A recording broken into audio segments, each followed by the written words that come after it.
करुणाकरसूरीन्द्रगुरुवर्यपदाम्बुजयुग्मरुक्म व्यामोहतस्तदितराणि तृणाय मेने अस्मद्गुरोर्भगवतोऽस्य दयैकसिन्धोः रामानुजस्य चरणौ शरणं प्रपद्ये।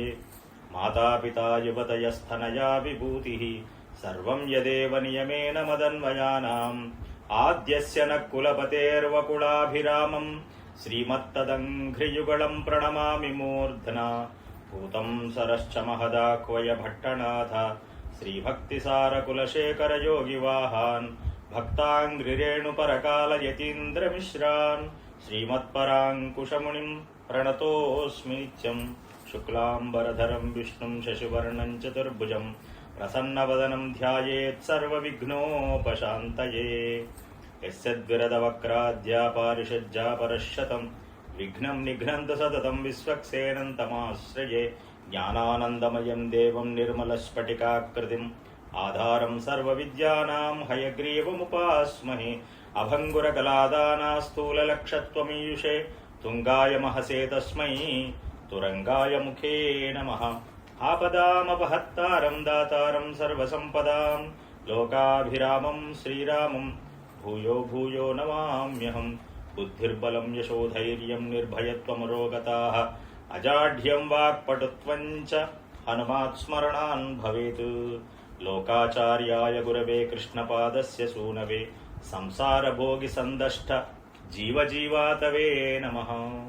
काश्यपान्वय संजातं नारायणपदाश्रितं श्रीमन्नारायणं वन्दे यतीश्वर श्रियाजुषम्। अस्मद्गुरुभ्यो नमः। जय श्रीमन्नारायण। ఆచార్యులు స్వామివారి చిన్న చేస్తున్నాం పెద్ద చేస్తున్నాం. అమ్మ పేరు సుకన్యాదేవి, ఇంటి పేరు ముప్పిడి సుకన్య. శ్రీమద్ వేదమార్గ ప్రతిష్టాపనాచార్యులు భగవద్ రామానుజ సిద్ధాంత ప్రవర్తకులైనటువంటి మహనీయులు, ఈనాటికి అపర రామానుజులై కొలవబడుతున్న నేటికి వారి అవతారం ఇంకా ఈ భూమి మీద వారి కాలంలో మనం ఉన్నాం. వారి యొక్క అనుగ్రహము చేత ఈ లోకంలో జీవనం సాగిస్తున్నటువంటి ప్రపన్న లోకము. అలాంటి మహనీయుని యొక్క దివ్య శ్రీచరణాలను ఆశ్రయించి సమాశ్రయణం పొందినటువంటి ముప్పిడి సుకన్యమ్మ గారి యొక్క దివ్య ఆత్మ శాస్త్రము చెప్పినట్టుగా, శాస్త్రం అంటే వేదము చెప్పినట్టుగా, వేదము చెప్పినది అంటే ఇంకా దాని మీద క్వశ్చనే ఉండకూడదు. వేదము వైదిక ధర్మము, వేదము సనాతనము అని దానికి పేరు. సనాతనం అంటే ఎవరూ దాన్ని రాయలేదు, అది పరమాత్మతో పాటుగా ఈ భూమి మీదకి మనకు అందిన ధర్మానికి వేదం అని పేరు. వేదములో చెప్పినది మనకు అర్థం కావాలంటే సుప్రీంకోర్టు జడ్జిమెంట్ అంతే. అది మనకి ఇష్టమున్నా లేకపోయినా అందులో అలాగే ఉంటుంది. అలాంటి వేదములో చెప్పబడినటువంటి ఈ లోకములో జీవనము సాగించి శరీరము విడిచినటువంటి ఆత్మ ఎటు వెళ్ళాలి? రూల్స్ లో స్వామివారు భగవద్గీతలో పరమాత్మ రాసుకున్నాడు, జాతస్య హి ధ్రువో మృత్యు ధ్రువం జన్మమృతస్య చ. ఈ లోకములో పుట్టిన ప్రతి వస్తువు ఒక రోజు నశిస్తుంది, నశించిన ప్రతి వస్తువు మళ్ళీ పుడుతుంది. ఇది వారు రాసుకున్న సూత్రము భగవద్గీతలో. మన అనుభవం కూడా అంతే కదా. పుడుతుందో లేదో మనకు తెలియదు, కానీ పుట్టినది మాత్రం పోతున్నది తెలుసు మనందరికీ. పుట్టిన వస్తువు ఈ భూమిలో పుట్టినది, అది ఎవరైనా సరే, అది మహనీయులు కానీ, మహర్షులు కానీ, గొప్పవారు కానీ, చివరికి భగవంతుడు కూడా కానీ, ఈ లోకములో పుట్టారా ఈ లోకమును విడవాల్సిందే. కృష్ణ పరమాత్మగా ఈ భూమి మీద అవతరించి 120 సంవత్సరాలు జీవించి భగవద్గీత చెప్పి శరీరం విడిచి వెళ్ళిపోయారు. వెళ్ళిపోయేటప్పుడు ఎవరూ లేరు. కొన్ని వేల మంది సంతానం, 16,000 మంది భార్యలు, 16,000 మందికి కనీసం ఒక 5 వేసుకున్నా ఎంతమంది సంతానం? పరమాత్మ దగ్గర ఎవరు లేరు. ఒక మిత్రుడు ఉద్ధవుడు అనేటువంటి ఆయన ఒడిలో తలబెట్టుకుని పరమపదం వేయించేశారు. అంటే ఈ లోక రీతి ఏమిటంటే, నియమము ఇక్కడ పుట్టామా తొందరగా మనం ప్లాన్ చేసుకొని కంప్లీట్ చేసుకొని రెడీ ఉండాలని అర్థం. కానీ అది ఉండదు మనకు. ఇవాళకి రేపటికి ఇంకా చాలా ప్లాన్లు వేసి, ఇది నేను చేస్తున్నాను, రేపు ఈ ఫలాలు నేనే తింటాను, ఇది నన్ను ప్రేమిస్తారు, వీళ్ళు నాతోనే ఉంటారని మనకుగా మనము పట్టు పురుగు వలె మన చుట్టూ మనము దారములు చుట్టుకొని చివరికి ఎవరు పట్టించుకోకుండా వెళ్ళిపోతాం. ఇది తెలుసుకోమని మన ధర్మం. అందుచేత జాతస్య ధ్రువో మృత్యు, పుట్టినది వెళ్ళిపోతుంది, వెళ్ళిపోయినది మళ్ళీ పుడుతుంది. ఇది ఆయన స్వామి చెప్పినది. దీన్ని పదే పదే పుట్టడం మంచిదే అనుకుంటే ఈ జన్మ తర్వాత మళ్ళీ ఏ జన్మ వస్తుందో మన చేతుల్లో లేదు. కొంతమంది సినిమాలలో అక్కడక్కడ వింటుంటాం, 7 జన్మలు నువ్వు నేను, 7 లేదు, 10 లేదు, 1 లేదు. శరీరంలో నుంచి ఆత్మ బయటపడిన తర్వాత ఎవరి దారి వారిదే, ఎవరికి సంబంధం లేదు. పరమాత్మ అంత సులభంగా ఇవి బంధాలు మళ్ళీ మళ్ళీ ఇచ్చేవాడు కాదు. రామాయణంలో ఒక చోట చెప్పబడుతుందమ్మా, ఒక నీటి ప్రవాహంలో ఒక చెట్టు కొమ్మ విరిగి పడిందట. అది కొంత దూరం ప్రయాణం చేసింది. అక్కడికి వెళ్ళిన తర్వాత మధ్యలో ఇంకొక చెట్టు కొమ్మ విరిగి ఒక కొమ్మ పడింది. ఇవి రెండు నీటి ప్రవాహంలో కలుసుకున్నాయి. అలా కొంత దూరం కలిసి ప్రయాణం చేశాయి. మధ్యలో ఏదో పెద్ద రాయడం వచ్చింది. ఇది ఇటు వెళ్ళిపోయింది, అది అటు వెళ్ళిపోయింది. ఈ కలుసుకోవడము విడిపోవడం అనేది సహజము. కానీ ఇవి శాశ్వతమని అనుకుంటే నీకు దుఃఖం కలుగుతుంది అంటాడు. అందుచేత ఈ లోకములో పుట్టిన ప్రతి జీవి వెళ్ళిపోవలసినదే. భారతం చెబుతున్నది ఎక్కడుంటుంది మృత్యు అని అన్నారు. మృత్యు ఎక్కడుంటుంది? నిత్యం సన్నిహితో మృత్యు. మృత్యువు మన వెంట ఉంటుంది, నీడవలే ఉంటున్నది. ఎప్పటికి పుట్టిన నాటి నుంచి వెళ్ళిపోయేదాకా మనల్ని ఆశ్రయించి ఉంటున్నది. ఎప్పుడు వీడు చేయవలసిన కర్మలు చేస్తాడో వెంటనే ఆలింగనం చేసుకుందాము, తీసేసుకుందామని చూస్తుంది. ఇది భారత వాక్యం అమ్మ, భారతంలో చెప్పిన వేదవ్యాసుడు చెప్పిన వాక్యం. మరి అయితే ఏం చేయాలి? మనం వెంటనే ఉన్నప్పుడు భయపడుతూ కూర్చోవాలా? భయపడేది అజ్ఞానం అని చెప్పారు. మృత్యుం ప్రియవాదిన, మనకిష్టమైనటువంటి బంధువో మిత్రుడో వస్తే మన మనస్సు ఎలా ఆనందముగా ఉంటున్నదో అలాగే మృత్యువు పట్ల నువ్వు అలా జ్ఞానాన్ని పెంచుకో. అంతకు మించి ఇంకా చేయగలిగింది ఏమీ లేదు. ఊరికే దాని గురించి ఆలోచించనవసరం లేదు. ఒకవేళ ఆలోచిస్తే దాన్ని ఆహ్వానించు అంతే. కానీ మనం ఏం చేస్తాం? అది కూడా భారతంలో యక్షుడు అడిగిన ప్రశ్నకు ధర్మరాజు చెబుతున్నాడు. యక్షుడు ప్రశ్న అడిగాడు, ఈ లోకములో అన్నింటికంటే ఆశ్చర్యకరమైనది ఏమిటి?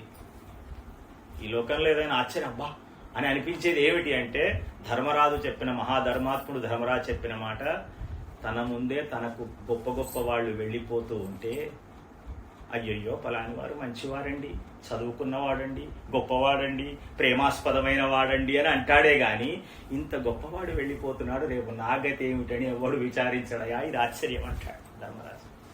వెళ్ళిపోయేవాడిని చూసి జాలి పడతాడు. అయ్యో వెళ్ళిపోయారా, అయ్యో అయ్యో పాపం అంటాడు.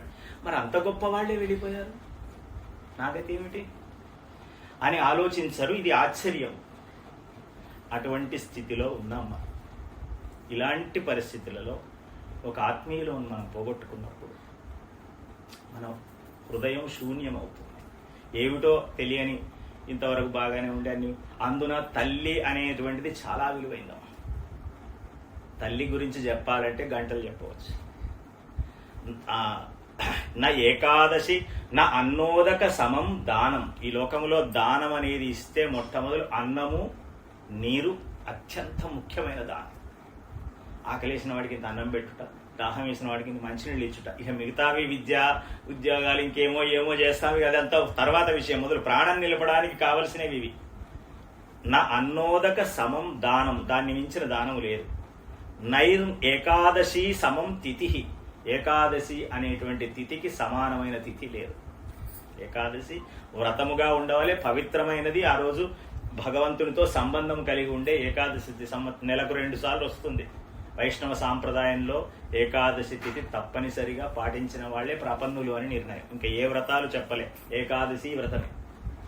ధనుర్మాసం 30 రోజులు చేయాలి, నెలకు 2 సార్లు ఉపవాసం ఉండాలి.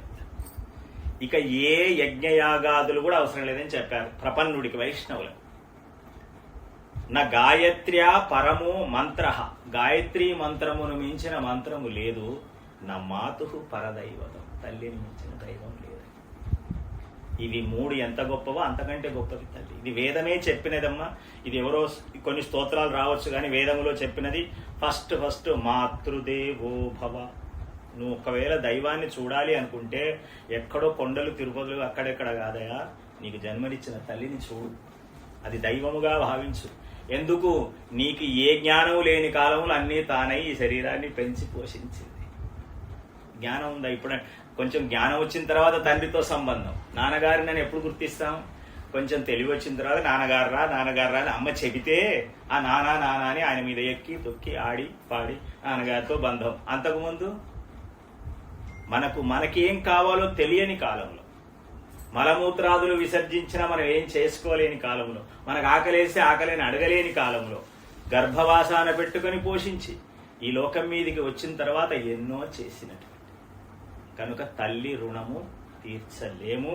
తల్లిని మించిన దైవము లేదు. ఇది వేదము చెప్పినది. మాతృ దేవో భవ.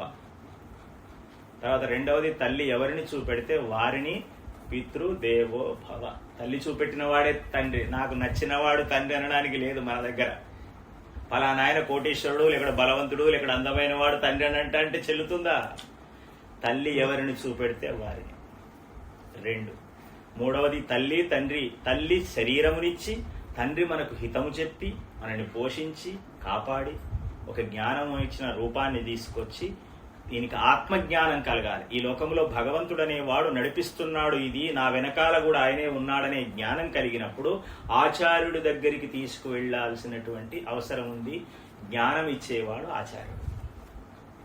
శరీరం ఒకరిచ్చారు, హితం ఒకరు చెప్పారు, జ్ఞానం ఒకరిచ్చారు. ఇది వేదం మనకు చెప్పిన నియమం అమ్మ. ఈ మూడింటిని నువ్వు కాపాడుతూ వాళ్ళు చెప్పిన విషయాన్ని విని జ్ఞానము చేత, శరీరము చేత, తండ్రి ఇచ్చినటువంటి హితము చేత ఈ లోకములో ఉన్న అతిథులందరినీ దేవతలుగా భావించవయా. అతిథి దేవోభవ. అంతే. ఇది 4 చాలు. స్తంభాల మీద మానవుడు ఎంత గొప్ప భవనమైనా కట్టవచ్చును. ఈ 4 లేక వాడు ఏమి చేసినా స్తంభములు లేని ఇల్లు ఎట్లా కూలిపోతుందో అలాంటిదే. అందుచేత మాతృ చాలా గొప్పనైనటువంటిది. మన స్వామివారు కూడా సన్యాసం స్వీకరించిన తర్వాత కూడా ఒక 3-4 సంవత్సరాల క్రితం వాళ్ళ తల్లిగారికి అంత్య సంస్కారం చేశారు. మనం అందరం చూసాం. దానికి ప్రేరణ ఎక్కడి నుంచి వచ్చిందంటే శంకరాచార్యుల వారు చేశారు. ఆదిశంకరులు ఇంకా వైష్ణవ సన్యాసులకు కొన్ని నియమాలు ఏమంటారు, దాని మినహాయింపు ఉన్నదమ్మా. వైష్ణవ సన్యాసులు యజ్ఞోపవీతం ఉంటుంది, మొలతరాడు ఉంటుంది, నిత్యం సంధ్యావందనం చేసుకోవాలి, పెరుమాళ్ళ ఆరాధన చేయాలి. స్వామివారు అలాగే చేస్తారు. అద్వైత సన్యాసులు మొలతాడు యజ్ఞోపవీతం కూడా త్యజిస్తారు. వాడు కఠినమైన నియమం. ఇంకా ఈ కర్మలు ఏవి లేవు, బంధాలు లేవు. బతికున్నప్పుడే తమ పేరు మీద తాను పిండ ప్రదానం చేసుకుంటాడు. ఆ తర్వాత సన్యాసం స్వీకరించాలి. ఆ సన్యాసం కూడా తల్లి ఇవ్వాలి. కనుక ఇలాంటి కఠిన సన్యాసం స్వీకరించిన శంకరాచార్యుల వారు దేశాటనకు వెళ్ళినప్పుడు తల్లి అవసాన దశ ఉందని తెలిస్తే తన పనిని పక్కన పెట్టుకొని తల్లి దగ్గరికి వచ్చారు. వారు ఎక్కడో కేరళలో వాళ్ళ గ్రామం. అక్కడికి వెళ్ళి మంచంలో ఉంది, దండం సమర్పించారు. ఎందుకు చేశారు ఇది అంటే వాళ్ళకి అవసరం లేదమ్మా. వాళ్ళకి ఏమి తల్లికి నమస్కారం చెయ్యి ఇవి చేయమని వాళ్ళకేం శాస్త్రం చెప్పలేదు. యతీశ్వరులు కనుక వాళ్ళు సర్వసంగ పరిత్యాగులు. మన కొరకు చేశారు. వాళ్ళు స్వామివారు చేసినా, ఆ శంకరులు చేసినా ఎవరి కొరకు? మన కొరకు. మనకు వాళ్ళు చేస్తే మనం చేస్తామని కదా. జ్ఞానం అనుష్ఠానమివై నన్నాహవే ఉడయనానా అని ఉపదేశ రత్నమాలలో శ్లోకం. జ్ఞానము కలగాలే మన గురువు గారికి. అనుష్ఠానం, ఆచరణ ఉన్నటువంటి గురువే మనకు లభించాలి. ఊరికే చెప్తాడు కానీ చెయ్యడు మా గురువు. మనకు చెప్తాడు అన్నట్టు ఉండవద్దు. మా గురువు గారు చక్కగా చేసుకుంటారండి, దేవుడి పూజ చేసుకుంటారు, నియమంగా ఉంటారు, ఎక్కువ మాట్లాడరు, మితంగా మాట్లాడతారు. అలాంటి గురువే కావాలని మనం అనుకుంటాం. కనుక వాళ్ళు ఆచరించి చూపెడుతున్నారు. తల్లి దగ్గరికి వెళ్ళి దండం సమర్పించారు. సన్యాసి ఎవరికి నమస్కారం చేయొద్దని నియమం. ఎవరికి చేయొద్దు అంటే మరి ఎవరికి చేయాలి? అందరు వారికి చేయాలి. తండ్రికి నమస్కారం అసలే చేయవద్దు. సన్యాసం స్వీకరించిన కుమారుడు తండ్రి కంటే పెద్దవాడు. తండ్రి శరీరము దీనికి సంబంధమే గాని జ్ఞానానికి గృహస్థు ధర్మంలో ఉన్న వాళ్ళకంటే సన్యాస ధర్మంలో ఉన్నవాళ్ళు పెద్దవాడు. ఇప్పుడు తండ్రి దండం పెట్టాలి కొడుక్కే. సన్యాసి అయినటువంటి కుమారుడికి తండ్రి దండం సమర్పించాలి. తల్లి కూడా పెడుతుంది.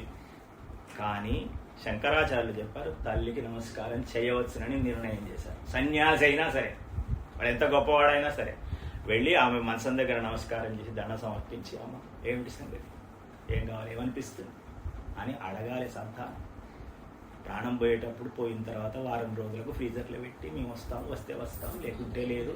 ఇది అధర్మం. ఇదానండి జీవతో వాక్యకరణాదు. తల్లిదండ్రులు జీవించినంత కాలం వారి మాటను నమ్మించాలి, గౌరవించాలి. నీకేం తెలుసు వెనకటి మనిషి అనొద్దు. అవన్నీ అంటే నీ స్వరూపం ఏమి లేకుండా పోతుంది. ఏం తెలియంది నువ్వెట్లా కూర్చున్నావా ఇక్కడ మాట్లాడుతున్నావంటే తల్లిదండ్రులు చేసిన సేవే కదా, అందులో తల్లి చేసింది కదా. కనుక వాళ్ళ మాటను జీవించినంతకాలం సంతానం యొక్క అది సంతానం అనే చెప్పినారమ్మ. త్రిభిః పుత్రస్య పుత్రతః ధర్మశాస్త్రం చెప్పింది సంతానము అని చెప్పారు కానీ మగపిల్లలని చెప్పలే. వీడు పుత్ర అనగానే మగపిల్లాడని మాకు ఆడవాళ్ళకి చెప్పలేదని తప్పించుకోవాలని, లేకుంటే మమ్మల్ని పట్టించుకోలేదని ఏదో వృధా ప్రసంగం చేస్తారు. అట్లక పుత్ర అనే ఉంటుంది సంస్కృతంలో. పుత్ర అంటే సంతానం అని అర్థం. అది ఆడపిల్లైనా మగపిల్లవాడని ఇద్దరికి సమానంగానే తన యొక్క శరీరాన్ని ఇచ్చింది కదా, పోషించింది కదా తల్లి. ఏమైనా తేడా చేస్తుందా? అయితే మన ధర్మశాస్త్రం ప్రకారం కర్మకాండ ఒక పద్ధతి ఉంది కనుక ఋషులు ఏం చేశారు, ఆడవాళ్ళని ఎందుకు ఇబ్బంది పెట్టాలి, వాళ్ళకి సహజంగానే శారీరకంగా సంతానాన్ని పెంచి పోషించే ఒక పెద్ద బాధ ఉంది కదా, ఇది మగపిల్లల కొరకై మగవాడు చెయ్యాలని ఆ పద్ధతిలోనే దీన్ని శాస్త్రాన్ని నిర్ణయం చేశారు. ఈ కర్మకాండ చేసేది మగవాడు చేయాలి. ఎందుకు? దేహం అక్కడ ఉన్నప్పుడు ఇంత మోకాళ్ళ వరకు చిన్న పంచ కట్టుకొని స్నానం చేసి వచ్చి నల్లా దగ్గర పోయి బావి మీద పోయి నీళ్లు పోసుకొని తడి బట్టలతో కార్యక్రమం చెయ్యాలి. చేసి అర్ధనగ్నంగానే ఉండాలి, నడుము నుంచి ఇక్కడి వరకే ఉండాలి పంచ. తర్వాత కొంచెం కఠినంగా ఉంటుంది ఆ చేసే క్రియ అంతా కూడా. దహనం చేయాలన్నా ఆడవాళ్ళు ఊరికే పేరు వచ్చినప్పుడల్లా ఏడుస్తారు, దుఃఖపడతారు. అవస్థ పెట్టడం అని వీడిని పక్కన పెట్టి పురుష దేహాన్ని తీసుకొని ఈ కార్యక్రమం అంతా చేసి దహన సంస్కారాలు చేసి శిరోముండనం చేసుకొని తల వెంట్రుకలు గుండు చేసుకొని ఎన్ని నియమాలన్నీ పెట్టారు. ఇది మగవాళ్ల శరీరాన్ని ఉపయోగించుకోవాలని వాళ్ళ ఉద్దేశమే కానీ చెయ్యవద్దని కాదు. అంత ధైర్యంగా ప్రేమగా చేస్తామంటే ఆడవాళ్ళు చేసినా ఎంత తప్పులేదనే పెద్దల నిర్ణయం. కానీ మగవాళ్లతో చేయించాలి. ఈ పద్ధతి ఇలా ఉంది కనుక జీవతో వాక్యకరణాత్ తల్లిదండ్రులు జీవించినంత కాలం వారి మాటను మన్నించుట. ఇట్లాగే వాళ్ళు వెళ్ళిపోతారు. ఏమైనా చేయగలమా మనం? ఎంతో గొప్ప పనులు చేసినామని గొప్పలు చెప్పుకుంటాం. 1000 మందికి నేను ఆధారం చూపెట్టాను, ప్రపంచాన్ని శాసిస్తున్నాను, నా అంతవాడు లేడు. ఇన్ని గొప్పలు ఎందుకయా? తల్లిదండ్రులు వెళ్ళిపోతుంటే ఆపరాదు? నీ తెలివితేటలుంటే నీకు శరీరం ఇచ్చిన తల్లిదండ్రులు ఆపాలి కదండి. ఆపలేదు. ఊరికే లోకం మీద ఉన్న ఏవో పనికిరాని అని నేనే చేసినా అని చెప్పుకుంటారు. ఇవన్నీ పక్కన పెట్టు, నువ్వు గొప్పవాడివే. ఒక్క గంట లేదు, సంవత్సరానికి ఒక్కసారి వాళ్ళు వస్తారని అంటుందిగా శాస్త్రము. ఇంటి ముందు వచ్చి నిలబడేటట్టన్నా చెయ్యి నీ తెలివితేటంతో. ఊరికే ఏడుస్తూ కూర్చుంటావు తప్ప. అందుచేత ప్రత్యబ్ధం వాళ్ళు వెళ్ళిపోయేది గ్యారంటీ. వెళ్ళేటప్పుడు నువ్వేం చెయ్యలేవు, దుఃఖపడుతూ చేతులు కట్టుకొని ఏడుస్తూ కూర్చోవాలి, నిలబడడం తప్ప ఏమైనా చేస్తున్నావా? పోయినాక అదో ఇదో చేస్తాం, ఏదో సంతోషం తృప్తి కొరకు మనకు వారి మీద ప్రేమ ఉందనో ధర్మం మీద ప్రేమ ఉందనో పెద్దలు చెప్పిందనో దాన ధర్మాలు పూజలు చేస్తాం. కానీ లోపల మనం ఏం చేయలేని పరిస్థితి కదా. ఇప్పుడు ఏం చేయాలి? ప్రత్యబ్ధం ప్రతి సంవత్సరం ఒక్కరోజు వాళ్ళకు ఏం చేయాలండి? మళ్ళీ ఎవరికో బతకడానికి పెట్టారా శాస్త్రాలని అనొద్దాం, అట్లా చెప్పలేదు. ప్రత్యబ్ధం భూరి భోజనాత్ రోజు తినే భోజనాన్ని ఇవాళ మా అమ్మ వెళ్ళిపోయిన రోజు, మొదటి సంవత్సరం, 2వ సంవత్సరం, 10వ సంవత్సరం, 20వ సంవత్సరం మనం బతికినంత కాలం రోజు తినే భోజనం మన కొరకు తిని ఆ ఒక్క రోజు మా అమ్మగారిని స్మరించుకొని తినాలి. తండ్రి గారిని, తల్లి గారిని, లేదా తాతలు ముత్తాతలు మనకి ఎవరి మీద అభిమానం ఉంటే అందరినీ ప్రత్యబ్ధం ప్రతి సంవత్సరము ఒక రోజున భూరి ప్రేమగా అందరితో కలిసి భోంచేయండి. ధర్మశాస్త్రం ఎంత సులభంగా చెప్పింది చూడండి. దాన ధర్మాలు నీకు శక్తి ఉంటే చెయ్యి, గుళ్ళు గోపురాలు నీకు శక్తి ఉంటే గట్టు, లేకుంటే లేదు. భోజనం చేసేదాన్ని వారిని స్మరించి చేయండి. మా అమ్మకు పలాని కూరగాయలు ఇష్టం, పలాని పాయసం ఇష్టం, పలాని ఇంకేవో ఇష్టమని స్మరించుకొని, అవేదో వాళ్ళు తింటారని కాదు, ఆ స్మరించడంలో ఒక తృప్తి ఉంటుంది. అందరితో కలిసి ప్రేమగా భోంచేయండి ఒక్కటే రోజు. ఇది కూడా కష్టమని అనవద్దు, ఎందుకంటే బర్త్డేలు చేసుకుంటున్నాం, మ్యారేజ్ డేలు చేసుకుంటున్నాం. చేసుకోకపోతే పాపం రాదు, కానీ చేసుకుంటున్నాంగా సంతోషానికి కనుక. సంతోషాన్ని శాస్త్రం వద్దన్నదమ్మా. శాస్త్రం ఎక్కడ నువ్వు సంతోషంగా ఉండవయా, కానీ చేయవలసిన విద్యుక్త ధర్మములు చేస్తూ సంతోషాన్ని చేసుకో. ప్రత్యబ్ధం ఇది ఒకటి. రెండవది, మొదటిది వాడు బతికినంతకాలం వారి మాటను గౌరవించుట. 2 వాళ్ళు వెళ్ళిపోయిన సంవత్సరానికి ఒక్కరోజు వారిని స్మరించుకొనుట. మిగతాదంతా మన కొరకే. వాళ్ళు ఇచ్చిపోయినాయి అన్ని కూడా ఇక్కడే వదిలిపెట్టిపోయారు, అన్ని మనమే కదా అనుభవించేది. చివరిది, మనం కూడా ఇక్కడ శాశ్వతం కాదు గనక, 1000 ఏళ్ళు అయితే ఉండం కదా, మనకు ఒక రోజు ఉంది గనక మన జీవిత కాలంలో ఒక్కరోజు ఆ తల్లిదండ్రుల యొక్క సేవను మనం పొందినందుకు, లేదా మన తాత ముత్తాతల ఆస్తిపాస్తులు వాళ్ళ పేరును వాడుకున్నందుకు గయాయాం పిండదానస్తు. ఒక్కసారి గయా క్షేత్రానికి వెళ్ళి ఇంత అన్నం ముద్ద ఆ విష్ణు పాదం మీద పెట్టి దండం పెట్టాడు. ఎందుకు? మా పూర్వీకులందరూ ఉత్తమ లోకాలకు వెళ్ళాలి స్వామి. ఎందుకంటే వాళ్ళ వంశ పరంపరలో వచ్చాం, వాళ్ళ రక్త మాంసాలు పంచుకొని పుట్టాం, ఈ లోకంలో మంచిగా సుఖంగా బ్రతికాం, ఏదో దుఃఖం వచ్చినా అప్పుడప్పుడు భరించాం జ్ఞానంతో అని ఒక్కసారి విష్ణు పాదంలో పెట్టాడు. అంటే అబ్బా విష్ణు పాదం ఎక్కడో బీహార్లో గయ, అక్కడికి మేము వెళ్ళలేమండి అనేవాళ్ళు కూడా ఉన్నారు. అప్పుడు నీ ఇంట్లోనే భూమి మీద అన్నం ముద్ద పెట్టి గయేయం గయేయం గజా శ్రాద్ధ తత్తుల్యమస్తు. తద్దినం పెట్టే రోజు ఒకరోజు అన్నం ముద్ద పెట్టండి. ఒక్కనాడు భూమి మీద ఒక అన్నం ముద్ద పెడితే అది కూడా గయగానే భావిస్తాడట భగవంతుడు. పోనీలే వాడికి శక్తి లేదు అని. ఈ త్రిభిహి, ఈ 3 పనులు చేసిన వారిని పుత్రత సంతానమని పిలువబడతారు. చేయకపోతే మనకి ఇది కావాలి ముఖ్యంగా. చేసేవాడిది ఏమున్నది పెద్ద గొప్ప, చెయ్యని వాడిని ఏమనాలి. తల్లిదండ్రుల శరీరం నుంచి చెమట వచ్చింది, మలమూత్రాదులు వచ్చాయి, ఇంకా వెంట్రుకలు వచ్చాయి, నఖములు గోళ్ళు వచ్చాయి, వీడొచ్చాయి అని. ఇవన్నీ ఏమిటి? వ్యర్థ పదార్థాలు కదా. పనికొచ్చాయా ఏమన్నా? పనికిరాని వ్యర్థ పదార్థం ఎట్లయితే వచ్చిందో ఈ సంతానం కూడా అట్లా వచ్చింది పోయింది అని ధర్మశాస్త్రం లెక్క కడుతుంది. అలా కావద్దు, వ్యర్థ పదార్థం కావద్దు. ఈ లోకంలో మనం భోగాలు అనుభవిస్తున్నాం, ప్రేమలను పొందుతున్నాం, ఏదో ఉన్నంతలో సుఖంగా జీవిస్తున్నాం, మనకు ఒక రూపము ఇవన్నీ ఇచ్చినది మర్చిపోవద్దు. వ్యర్థ పదార్థం కాదు, జ్ఞానమైన పదార్థం కనుక వారిని స్మరించి ఈ పనులు చేయమన్నారు. అందుచేత ఆ తల్లికి నమస్కారం చేసి శంకరాచార్యుల వారు, అమ్మ ఏం కావాలి? ప్రాణం పోయేటప్పుడు పెద్దల దగ్గర మనం ఉండాలి. ఎంతమంది ఉంటే అంతమంది ఉండాలి. పూర్వం ఉండేదమ్మా, ఇప్పుడు ఏమో అంత ఏమిటో అంత హడావిడి ఆగమాగం ఆగమీ గోచరం. పూర్వము చనిపోయేది కూడా గుర్తించే పెద్దలు ఉండేవారు ఇంటి దగ్గర. ఇక ఆశ లేదురా ఆయన గడ్డి వేసి పడుకోబెట్టండి అనేవాడు. దానాలు ఇప్పించేవాడు, ఏదైనా పారాయణం చేయించేవాడు, వాళ్ళ చేత ముట్టించైనా ఇచ్చేది. లాస్ట్కి చివరికి ప్రాణం పోయేటప్పుడు ఇంట్లో ఉన్న వాళ్ళని పాలు పోయడమో తులసి నీళ్ళు పోయడమో చేసేవాడు. ఇప్పుడు ఎప్పుడు ప్రాణం పోతుందో ఎక్కడ ప్రాణం పోతుందో తెలియని స్థితి. హాస్పిటల్లో వాడు ఏం చేస్తాడో తెలియదు.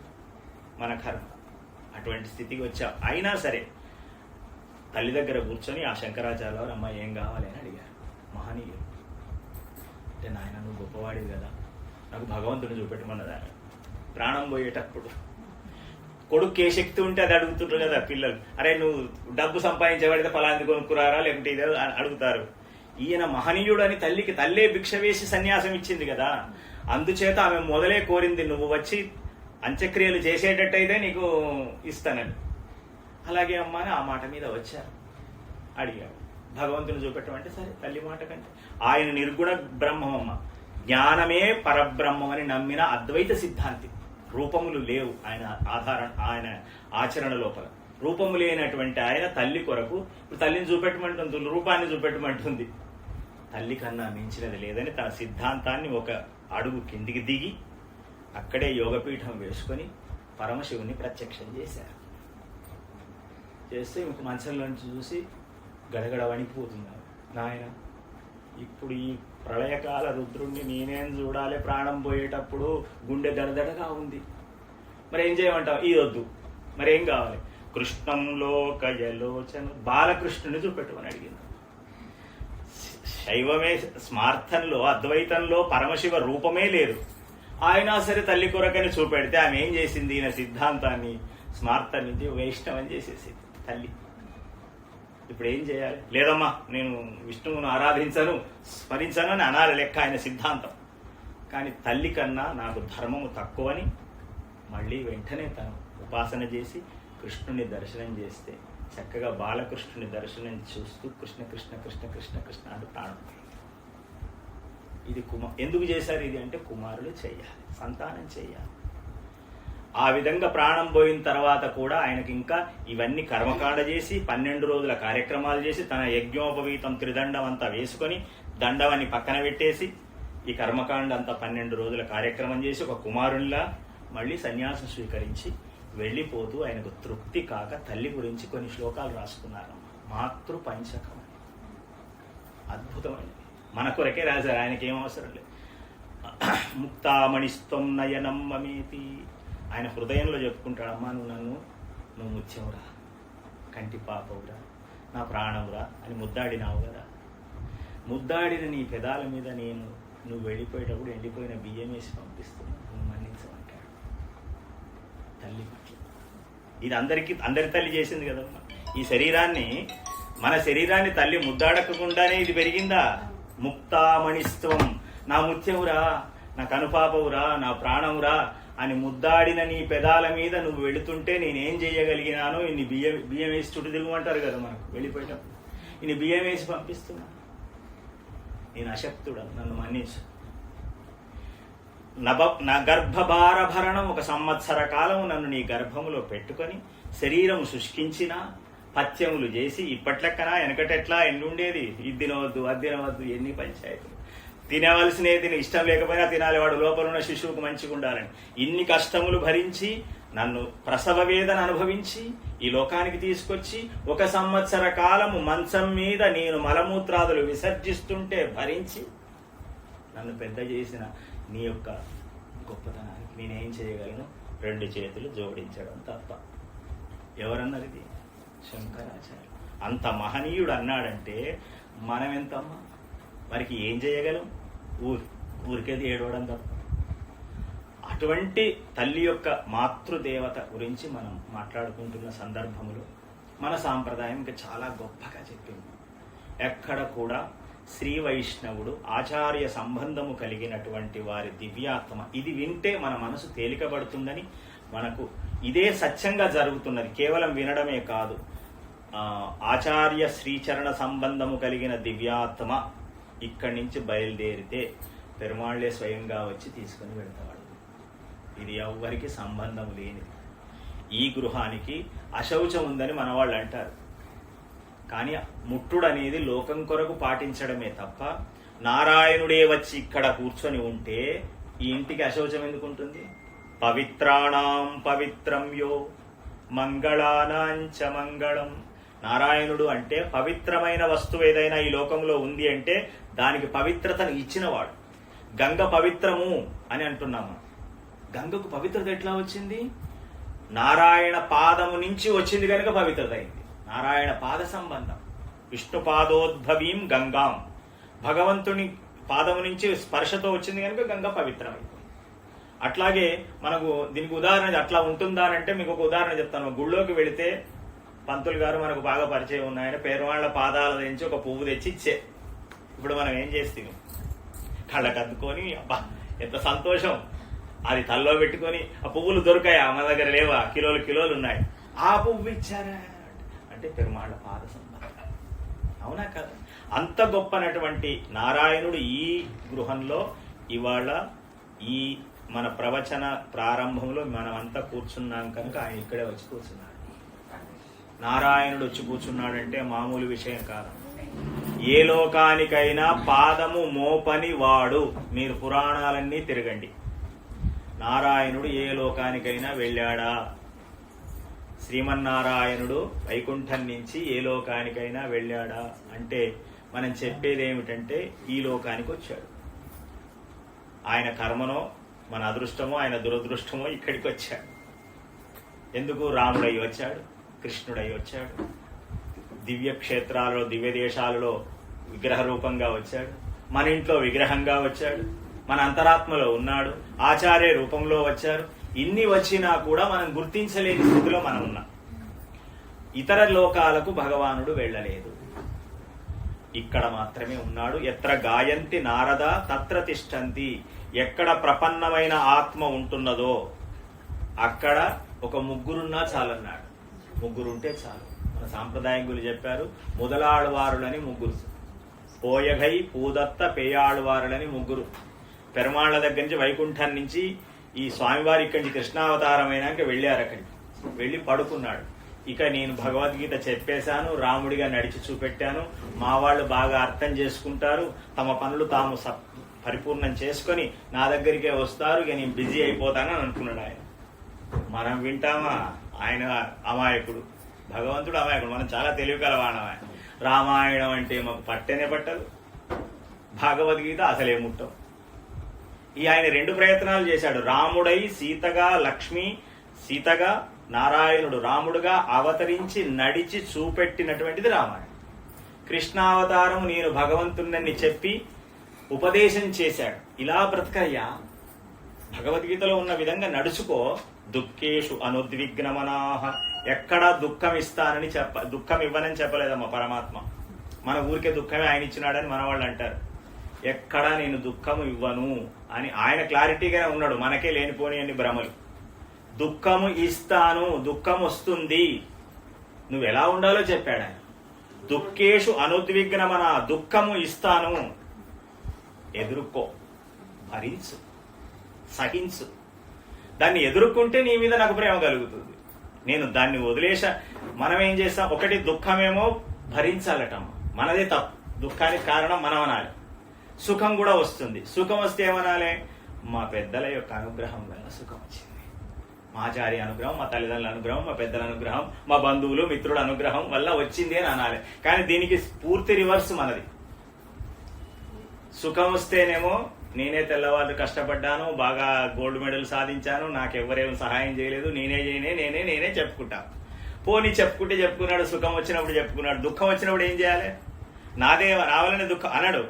నాకు భార్య మంచిది కాదు, భర్త మంచివాడు కాదు, అన్నదమ్ములు మంచివాడు కాదు, తల్లిదండ్రులు మంచివాడు కాదు, అత్తమామలు, బావమరుదులు, స్నేహితులు అందరూ మోసం చేశారంటాడు. ఇది పరమాత్మను మెచ్చుకునే పనేనా? ఆయనకు రివర్స్. అందుచేత భగవద్గీత ఫెయిల్ అయిపోయింది, రామాయణము ఫెయిల్ చేశాను మనం. పరమాత్మ పర్ఫెక్ట్ గానే చెప్పాడు. అక్కడ వెళ్ళి చింతతో కూర్చున్నారట. ఎవరు రావట్లేదేంది, ఇంత గొప్పగా నేను చేసి చూపెడితే నడుచుకుంటే సరిపోయేదిగా అని ఆయన పాపం ఆ ఆదిశేషుడి మీద పడుకొని, ఇంకా రాలేదే, పిల్లలకు ఇంత చెప్పినా అర్థం కాకపో ఎట్లా అని ఆవేదన పడుతున్నాడు. అప్పుడు ఈ ఆయన దగ్గర ఉండే పరివారం చూసి, స్వామి మీరు చెప్పేది చెప్పారు కానీ ఆ మూర్ఖులకు అర్థమైందా? అందున బంగారము తన గురించి తాను చెప్పొద్దు. ఇప్పుడు లోకంలో బంగారము చాలా గొప్పది, ఈ బంగారం అని ఎవరు చెప్పాలి? బంగారం గురించి తెలిసినా ఇంకొకరు చెప్పాలి.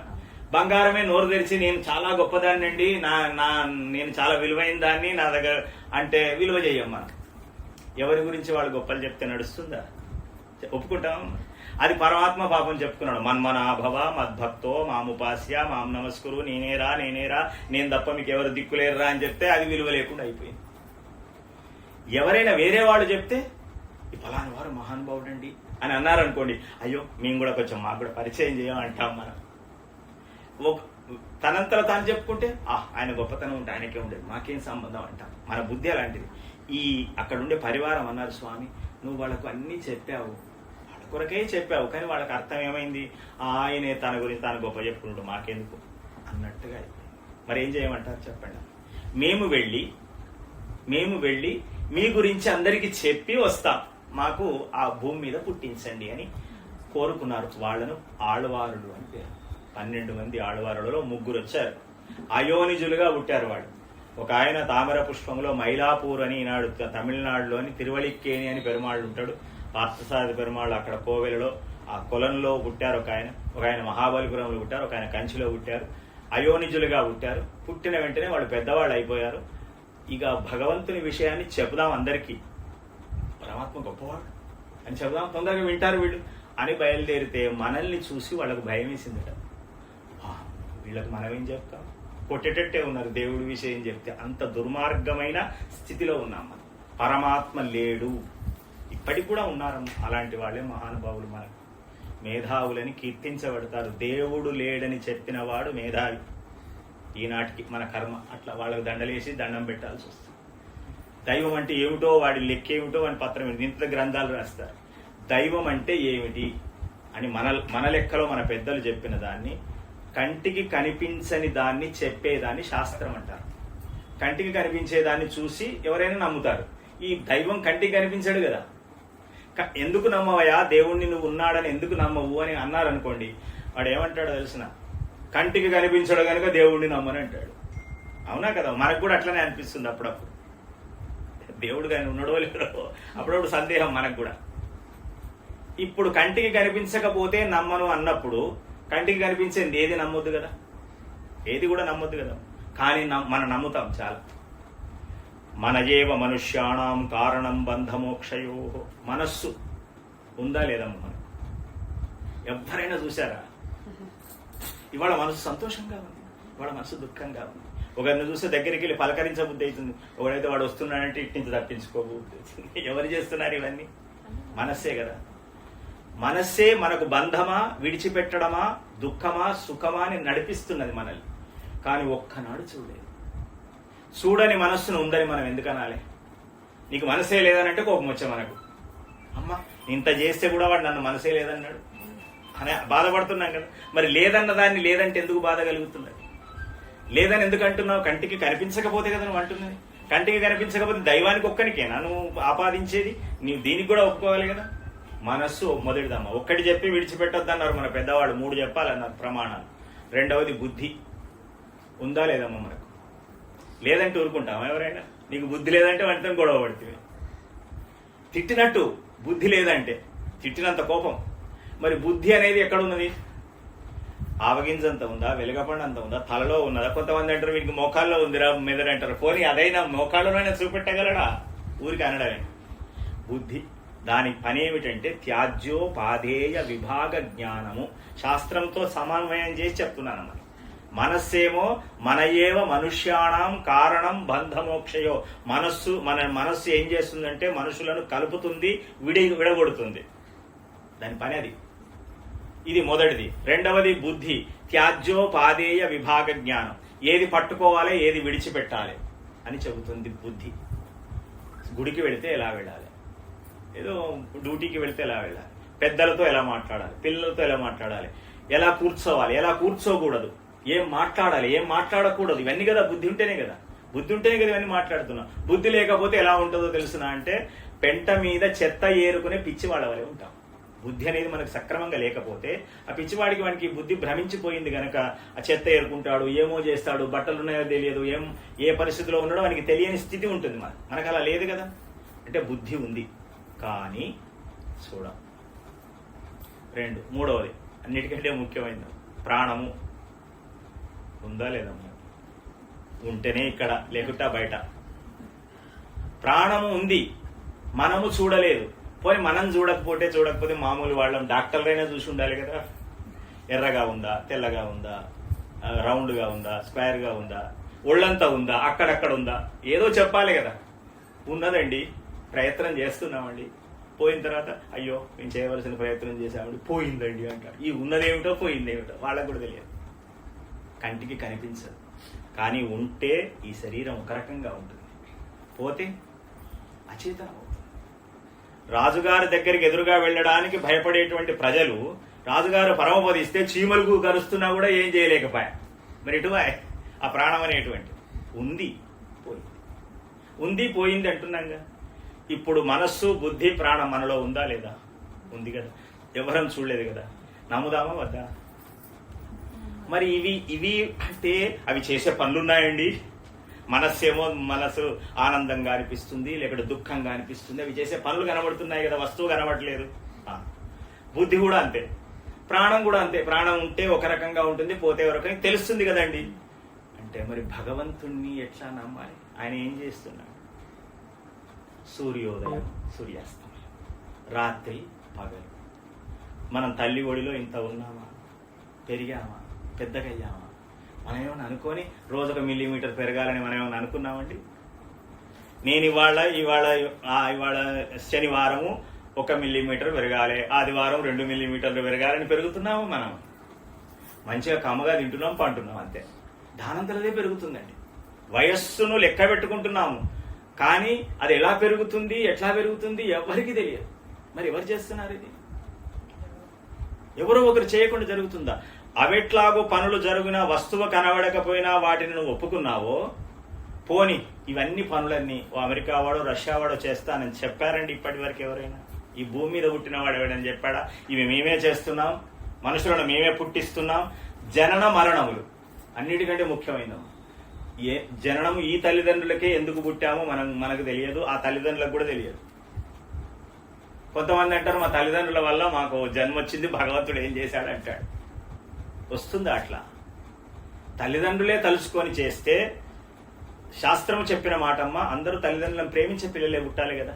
తల్లిదండ్రులను వృద్ధాశ్రమంలో వేసే పిల్లలు ఎందుకు పుడుతున్నారు? తల్లిదండ్రులను తిట్టే పిల్లలు ఎందుకు పుడుతున్నారు? తల్లిదండ్రుల ముందర మరణించే పిల్లలు ఎందుకు పుడుతున్నారు? వాళ్ళు తయారు చేస్తే పర్ఫెక్ట్ గా తయారు చేయాలి కదా.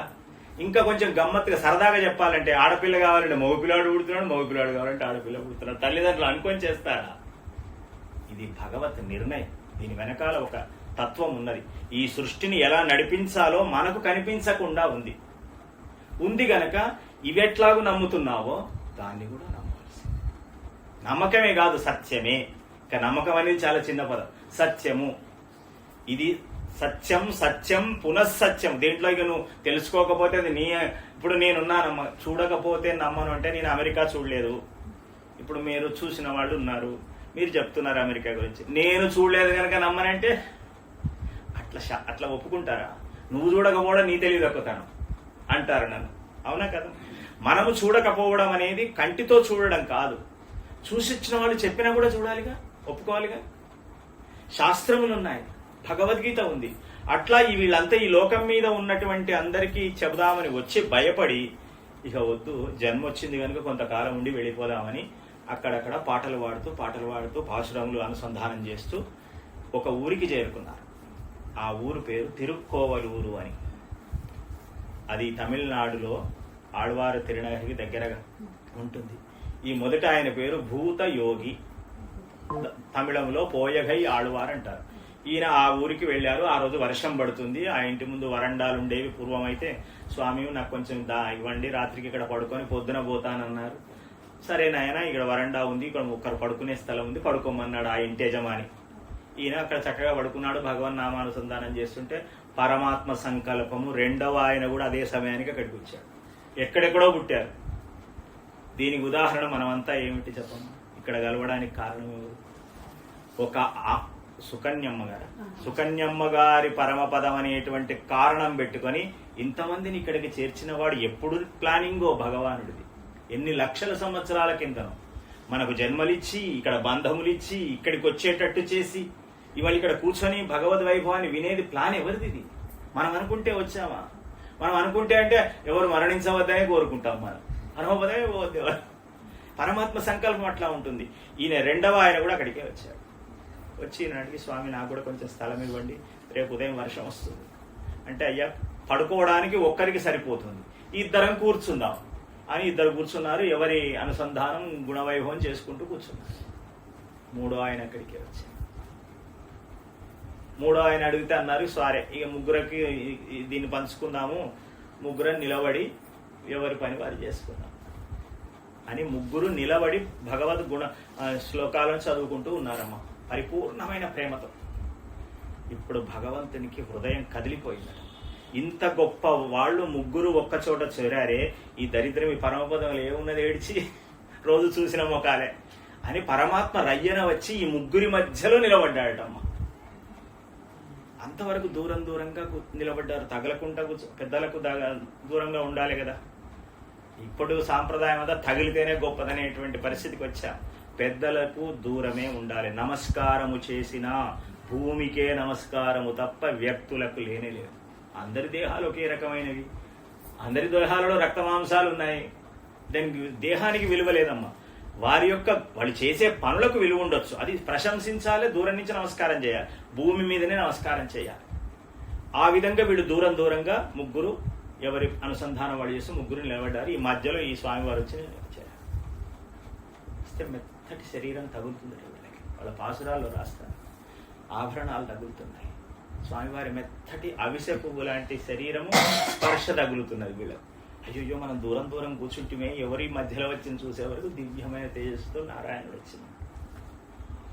ఇప్పుడు ఏం చేయాలి? పెరుమాళ్ళు వస్తే, ఇప్పుడు ఇక్కడ పెరుమాళ్ళు వస్తే ఏం చేయాలి? మన దగ్గర ఏమైనా సమాధానం ఉందా? ఏమి చేయలేము, ఆశ్చర్యపోయి అట్లా మూర్ఛపోవడం తప్ప. ఈ మధ్యలో చేరినటువంటి ఈ పెరుమాళ్ళను చూసి మొదటి ఆళ్వారులు ఏం చేశాడు, అయ్యో స్వామివారు అంత దూరం నుంచి నా కొరకైనా వస్తే నేను ఏదైనా చెయ్యాలి అని ఏం చేయాలి? స్వామికి ఒక్క హారతి ఇస్తా, ఒక్క దిష్టి తీస్తా, ఒక మంగళాశాసనం చేస్తా.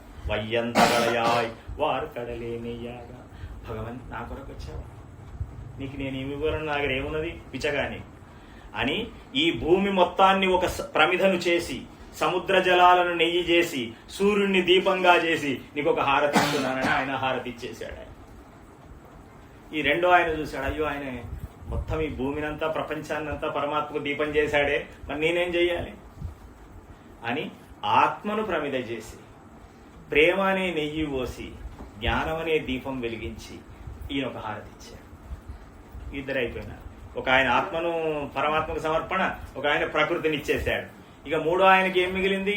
ఆత్మ ప్రకృతి రెండు పోయాయి. ఇప్పుడు ఈ మూడో ఆయన ఏం చేస్తున్నాడు? చేతులు జోడించి, అయ్యా వాళ్ళిద్దరు చెరొక్క దీపం పెట్టారు, నీకు అటొకటి ఇటొకటి దీపం పెట్టారు. మన దేవుడి దగ్గర 2 దీపాలు, అందుకే మన కాళ్ళవార్లు చెప్పినది, ఒకటి ప్రకృతి దీపం, ఒకటి ఆత్మదీపం. 2 దీపాలలో పెట్టిన తర్వాత నాకేం కనబడుతుంది? ఆ వెలుగుల లోపల నీ యొక్క రూపం కనబడుతుంది. తిరుక్కండి స్వామి, దివ్యమైన బంగారు వర్ణంలో ఉన్న శంఖచక్రములు కలిగిన దివ్య తిరునామం కలిగిన వక్షస్థలములు అమ్మవారు కలిగిన నీ దివ్య దేహం దర్శనం చేసుకుంటున్నానని మూడు ఆయన అన్నాడు. అందుచేత మన సాంప్రదాయంలో పెరుమాళ్ళు ఎక్కడ ఉంటాడు అంటే, ముగ్గురు ప్రేమాస్పదమైన భక్తులు ఉన్న చోట ఉంటాడు. ఎత్ర గాయంతి నారద తత్ర తిష్ట. కనుక శ్రీమన్నారాయణుడు ఇక్కడే ఉన్నాడు. అందుకనే మేము ఆ భావనతోనే చెప్తున్నాం. ఏ అక్షరము కూడా పొల్లు పోకుండా, పొల్లు మాటలు మాట్లాడడానికి వీళ్ళే పెరుమాళ్ళు ఇక్కడ ఉన్నాడు కనుక సుప్రీమం ఆయన, ఎవరిని లెక్క చేయడు, అంత గొప్పవాడు. కానీ మన మీద అవ్యాజమైన ప్రేమ, దేవతలను కూడా కంటితో చూడని పరమాత్మ మన మీద విపరీతమైన ప్రేమ ఎందుకుంటుంది అంటే, పెద్దలకు ఉదాహరణ చెప్పారు. తల్లికి 4 కుమారులట. 4 బాగుపడ్డారు, ఉద్యోగాలు చేసుకున్నారు, భార్య పిల్లలతో బాగున్నారు. ఒక్క చిన్నోడు మాత్రం కొంచెం బలాదూరు తిరిగి స్నేహితులతో తిరిగి ఇక పెళ్లి కాలేదు, ఏ ఉద్యోగం లేదు, అలా తిరుగుతూ చెడిపోయినాడు. సంక్రాంతి పండుగ వచ్చింది, అందరూ వచ్చారు. అందరికీ కావాల్సినవి చేసింది. సకినాలకి, బిళ్ళలకి, లడ్డూలకి, ఎవరెవరికి ఏమైనా ఉంటాయి కదా పిల్లలకు, కూరగాయలు అన్నీ చేసింది. వీడి చిన్నోడికి కూడా చేసింది. ఆమెకి ఏమేం కావాలి? తల్లి కదా, తల్లికి వాడు సంపాదించేది ఏమిటి, సంపాదించకపోవడం ఏమిటి, తన అందరూ సమానమే. అందరు చేసిన తర్వాత అందరికి వడ్డని చేసింది. వీడు రాలేదు, చిన్నవాడు. ఇప్పుడు 3 పిల్లలు, వాళ్ళ కోడళ్ళు, మనవలు అందరూ వచ్చారు. వాళ్ళందరూ తింటున్నారు. చిన్నపోయి కూర్చుంది తల్లి. ఈ కొడుకులు అడుగుతున్నారు, అమ్మ ఎందుకే చిన్నపోయా అంటే, వాడు కూడా ఉంటే బాగుండు కదా అంటే, వాడు ఎట్లా ఉంటాడు? వాడు చెడిపోయిన వాడు, దుర్మార్గుడు, నీ మీద ప్రేమ లేదు, మా మీద గౌరవం లేదు, స్నేహితులతో చెడిపోయి తిరిగి పాడైపోయిన వాడు అంటే, ఈ తల్లి అంటుందట, అయ్యో అని అనుకుంటారా, వాడు మంచోడే, స్నేహితులు చెడగొట్టారట వీడిని. తల్లి వాడిని చెడ్డోడని కూడా అననీయదు. అందుచేత అంత ప్రేమ ఉంటుంది. ఏమి చెయ్యని చెడిపోయిన పిల్లవాడి మీద తల్లికి ఎలా ప్రేమ ఉందో, దేవతాలోకములో ఉన్న వాళ్ళందరూ పెద్ద సంతానం పరమాత్మకైతే మనం చెడిపోయిన చిన్న సంతానం.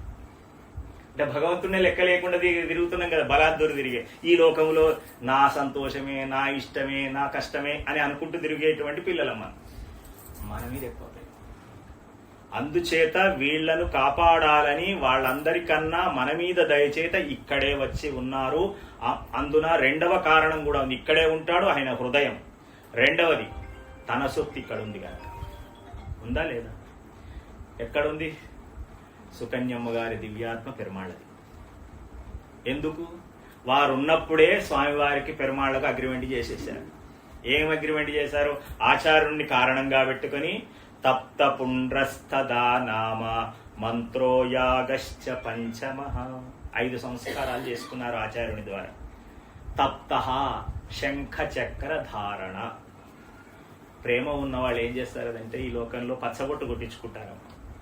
మనవాళ్ళు కొంతమంది అంటారు, ఆ శంఖ చక్రాలు వేసుకుంటే అయిపోతుందో కాదో తెలియదు. పెరుమాళ్ళ మీద మాకు ప్రేమ ఉందండి, ఈ ఆత్మ ఈ శరీరం వాడిచ్చినదని మేము నమ్మాము, వాని పేరు కొట్టుకుంటున్నావు. నువ్వు 4 రోజుల ప్రేమ కొరకే చెరి మీద పచ్చబొట్లు కొట్టించుకుంటున్నావు కదా, కొద్ది రోజులే. ప్రేమ ఉన్నంతసేపు కొట్టించుకోవడం, మళ్ళీ అది కొంచెం అటు ఇటు కాగానే చెరిపేసుకోవడం జరుగుతుంది కదా ఈ లోకంలో. పచ్చబొట్టు కొట్టించుకుంటారా లేదమ్మా? వెనకటైతే ఉండేది, ఇప్పుడు కూడా ఉందిలేండి. వెనకటనేమో బంధువులు, తల్లి పేరు, తండ్రి పేరు, వాళ్ళ పేరు, వీళ్ళ పేరు. ఇప్పుడు ఏమో అగతుడు భగవంతుడి పేరు. ఇప్పుడు ఏమిటో అవి, ఆ బొమ్మలు ఏమిటో అవి ఏమిటో మనకు అర్థం కాదు, ఎవరికి అర్థం కాదు. ఎందుకు కొట్టించుకుంటామంటే ఆ తత్వం మీద, ఆ వ్యక్తి మీద మనకున్న ప్రేమను తెలపడానికి.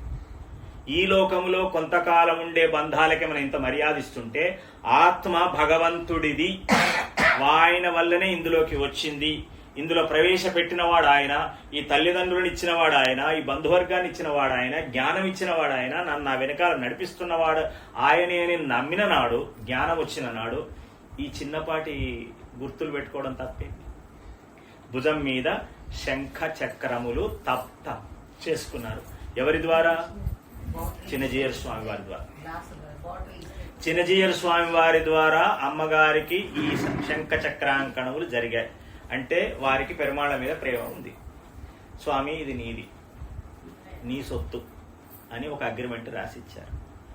మనము మన మన మన అనుకూలంగా చెప్పుకోవాలంటే ఒక పెద్ద ఇంటికి ఇచ్చాము ఆడపిల్ల, ఏదో మనకున్నది ఒక 5 ఎకరాలు దానం ఇచ్చాం వాళ్ళ కన్యకు, ఆమెకు ఆడపడుచు కట్నం కింద ఇచ్చామనుకోండి, మనం పోయాం. ఇప్పుడు ఆమె 100 కోట్ల రూపాయల 1000 ఎకరాల భూములు ఉన్నాయి. అయినా సరే ఈ భూమి కొరకు వస్తుందా రాదా? మా అమ్మ నాయన ఇచ్చిన భూమి పోగొట్టుకుంటాను అని అక్కడికి వెళ్ళి కొట్లాడి దాన్ని సొంతం చేసుకునే కదా. అలాగే పరమాత్మ అంత గొప్పవాడైన వాడు ఇవాళ మనం అగ్రిమెంట్ ఇచ్చినందుకు ఈ ఆత్మ నాది అని కోటాను కోట్ల ఆత్మలున్న లెక్క లేకుండా ఇది నా సొత్తని ఇక్కడికి వచ్చి ఉన్నారు. తప్తః శంఖచక్ర ధారణ, పుండ్రహ గురువుగారు చెప్పినటువంటి నామము, ఆడవాళ్ళైతే చంద్రరేఖ ఒక పొడుగా నామం దోస పలుకోవాలి, లేదంటే మాలాగా నామం. పుండ్రహ తదా నామః గురువుగారు ఒక పేరు పెట్టాడు. తల్లిదండ్రులు పెట్టిన పేరుకు ఒక అదనమైన పేరును చేరుస్తారు. తల్లిదండ్రులు ఏదో రకరకాల పేర్లు పెట్టారు, దానికి దాసనామం గురువుగారు పెడతాడు. రామానుజ దాస, దాసి దాస అని మనది గుర్తు. నామః మంత్రో 3 మంత్రములను ఇచ్చారు గురువు గారు. తిరుమంత్రము, ద్వయమంత్రము, చరమ శ్లోకం. తిరుమంత్రము గురువు గారి చెవి ద్వారా అందినటువంటి మంత్రము, 8 అక్షరముల మంత్రము. ఈ మంత్రములో సకల వేదసారం ఉన్నది. ఈ మంత్రము అనుసంధానము చేసిన ఆత్మను ఈ లోకములో గౌరవించబడి పెరుమాళ్లే వచ్చి తీసుకువెళ్ళాలి అని నియమం. రెండవది ద్వయమంత్రము, శ్రీమన్నారాయణ చరణౌ శరణం ప్రపద్యే శ్రీమతే నారాయణాయ నమః. రెండవ మంత్రం. మొదటి మంత్రం సభలో చెప్పవద్దని నేను చెప్పలేదు, అంతే చెప్పాను. రెండవది చెప్పవచ్చు, రెండవ మంత్రం. మూడవది చరమశ్లోకం, సర్వధర్మాన్ పరిత్యజ్య మామేకం శరణం వ్రజ అహంత్వా సర్వపాపేభ్యో మోక్షయిష్యామి. ఇది భగవద్గీతలో చెప్తున్నది. ఈ 3 మంత్రములు గురువు ద్వారా వారు పొందారు. ఇక మిగిలింది యాగం. యాగం అంటే ఆచార్య తిరువడిగళ్ళు తల మీద వేసుకొని రోజింత తీర్థ సేవనం, పెరుమాళ్లకు 2 పుష్పాలు పెట్టడం.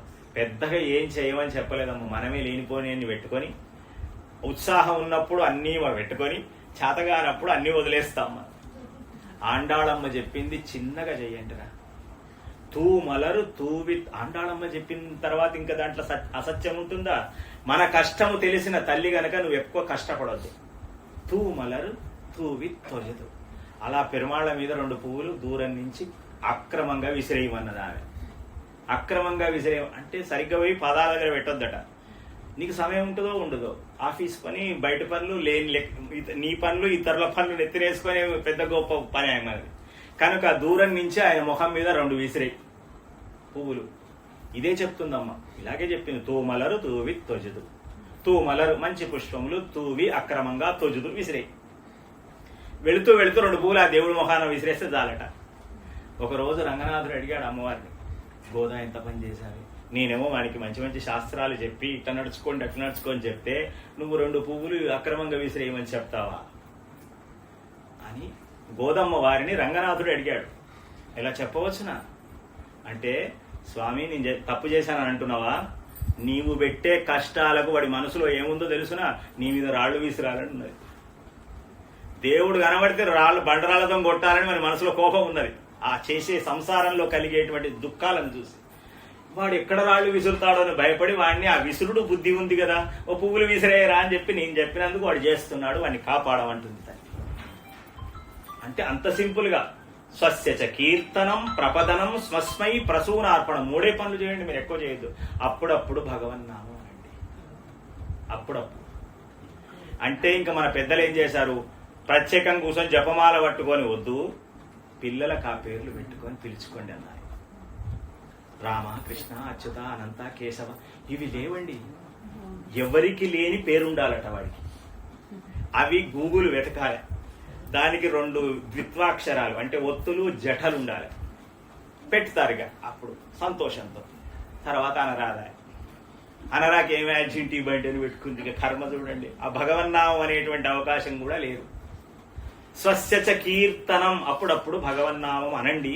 అలా నువ్వు కూర్చొని జపమాల పెట్టుకొని అనవసరం పని లేదు. పిల్లల పేర్లు పిలుచుకుని రామా ఇట్రారా అంటే పెరమాడు అంటాడు, నన్నే పిలిచానని టిక్ పెట్టుకుంటాడు. ఆయన ఒక పిచ్చోడు మన మీద, నన్నే పిలిచాను. ఆయన నిన్ను కాదయా వాళ్ళ అబ్బాయిని పిలుచుకున్నాడంటే ఎవరినైనా విలువని పేరైతే నాదే కదా అనుకుంటాడట ఆయన. అట్లాంటి దయామూర్తి మనం ఎట్ట కాపాడాలి. ప్రపదనం, అప్పుడప్పుడు చేతులు జోడించండి. ఈ 2 చేతులు ఉన్నవి భగవంతుని జోడించాలి. ఈ లోకంలో ఎన్నింటికో చేతులు జోడిస్తున్నాం. పనికిరాని 4 రోజుల సహాయం కొరకు నమస్కారం అండి, నమస్కారం. వాడు ముందర మాట్లాడతాడు, చాటుకుపోయి తిడతాడు. అయినా సరే వాడికి నమ్ముతున్నాం మనం. మరి భగవంతునికి 2 చేతులు, వాడిచ్చిన చేతులు. కమలాక్షుని అర్చించు కరములు కరములు, ప్రహ్లాదుడు చెప్తాడు. భగవంతుణ్ణి అర్చన చేసే చేతులు చేతులు గాని మరి చేయకపోతే ఏమన్నాడు, దర్వి శాఖగాక చెట్టు కొమ్మలు అన్నాడు. అమ్మ పరమ, చెట్లకు కొమ్మలుంటాయి కదా, అవేం పూజ చేస్తాయి ఆ పాడ. ఈ శరీరానికి కూడా 2 చెట్లు కొమ్మలు ఉన్నట్టుగా ఎందుకు పనికిరాని? ఆయనకు 2 చేతులు జోడించాలి. అందుచేత మంత్రము చేత 3 మంత్రములు, 4వది యాగము, పెరుమాళ్లకు 2 పుష్పాలు సమర్పించాలి. పెద్దలు కనబడ్డప్పుడు జై శ్రీమన్నారాయణ దాసోహం అడిగే అనాలి. సర్వాపరాధానం క్షమస్వ అనాలి. అంటే తప్పే చేయకపోతే మీరు తప్పెట్లా అంటామని అదొక పెద్ద పంచాయతం. తప్పు చేయకపోయినా నేను తప్పని అనమని దండం పెట్టేటప్పుడు నమస్కార అర్థం ఏమిటంటే నేను దోషిని అని ఒప్పుకుంటాను. ఇప్పుడే కనబడితే మనకేమో దాని మీద కొత్త కొత్త అర్థాలను పెట్టుకొని అదేదో గొప్ప పని అని మనం అనుకుంటాం. నమస్కారం అంటే నా తప్పులు మన్నించండి. పరిచయమే లేదు, ఇప్పుడే పరిచయం అయింది, తప్పులు ఎక్కడి అమ్మా అంటే మన పెద్దలు చెప్పినది, నేను తప్పులు చేస్తేనే ఈ లోకంలో జన్మించిన, అవి తీర్చుకోవడానికి నేను జన్మించాను. ఎప్పుడో తప్పు చేయకపోతే ఈ జన్మ ఎక్కడిది? తప్పు జైలుకి ఎందుకు వచ్చావు అంటే నేనేం చేయలేదు, అందరు కలిసి నన్ను జైల్లో తోలిండ్రు అన్నట్టుగా ఉంటుంది మన పని. ఇక్కడ పుట్టామంటేనే అనేక జన్మలుగా చేసిన పాపములను అనుభవించడానికి పుట్టాం. ఒక ఆయన అంటాడమ్మా, భగవంతుడు ఎదురుగా వచ్చాడు, వచ్చి నాయన ఏమిటి సంగతి, నేను ఒక మాట చెప్పాలండి అని చెప్పు నాయన వింటానన్నాడు. పోయిన జన్మలో నీ పేరు తలవలేదు, మంచిది, వచ్చే జన్మలో నీ పేరు తలవనన్నాడు. అయ్యి అదేమిటారా, ఇప్పుడు నీ కళ్ళుగా ముందు కనబడ్డాను కదా, వచ్చే జన్మలో ఎందుకు తలవో? పోయిన జన్మలంటే తలవలేదు, పర్వాలేదు, ఈ జన్మలో మంచి జ్ఞానం సంపాదించుకున్నావు కదా, వచ్చే జన్మలో ఎందుకు తలవన్నాడు. పోయిన జన్మలో నీ నామము తలవనందుకు నాకు జన్మ కలిగింది, ఈ జన్మలో నీ నామమే తలుస్తూ బతుకుతాను కనుక నాకు మళ్ళా జన్మ లేదు. ఎట్లా నీ పేరెట్లా తెలుస్తా? అట్లా. అందుకే ఇక్కడ పుట్టామంటే మనం పాపం చేశాం కనుక పుట్టాం, మనం ఒప్పుకోం. కానీ శాస్త్రం అట్లా అని చెప్తుంది. కుండ్రమెంది కుళిర్మళ కాత్తవన్ అండ్రింజ్ఞాలం అళందపిరా నమ్మాడు వారు చెప్తాడు. ఈ సృష్టి మొత్తములో దుఃఖం ఎక్కువగా ఉన్న లోకం ఏమిదైనా ఉంది అంటే అది భూలోకం అని చెప్పాడు ఆయన. దుఃఖం ఎక్కువగా ఉన్న లోకంలో మనల్ని ఎందుకు పంపించాడు పరమాత్మ అంటే అనుభవించడానికి. దుఃఖం ఎందుకు అనుభవించాలి? తప్పులు చేశావు కనుక అనుభవించాలి. పాపానాం వా శుభానాం వా, పాపమో చేస్తే దాన్ని అనుభవించడానికి ఈ లోకానికి వచ్చాం. జైలుకి వచ్చాము అని అంటే అర్థం అది. మనం ఒప్పుకోనిలేండి, జైలు అంటే ఒప్పుకుంటామా మనం? ఇది ఇప్పుడు బాగున్నంత కాలం బాగుంటుందమ్మా, చేతగానప్పుడు తెలుస్తుంది మనకి. వ్యాధులు వచ్చినప్పుడు, మంచంలో పడినప్పుడు, అది కూడా మనకు ఉందిగా. బాల్యం అయిపోయింది, బాల్యం ఏం జరిగిందో వాళ్ళు ఏది పెడితే అది, ఏది కొడితే పడ్డాము అది జ్ఞాపకం లేదు. సరే ఇప్పుడు కొంచెం యవ్వనంలో ఉన్నాం, పర్వాలేదు, కొంచెం అందరినీ బెదిరించి అదిలించి బతుకుతాము.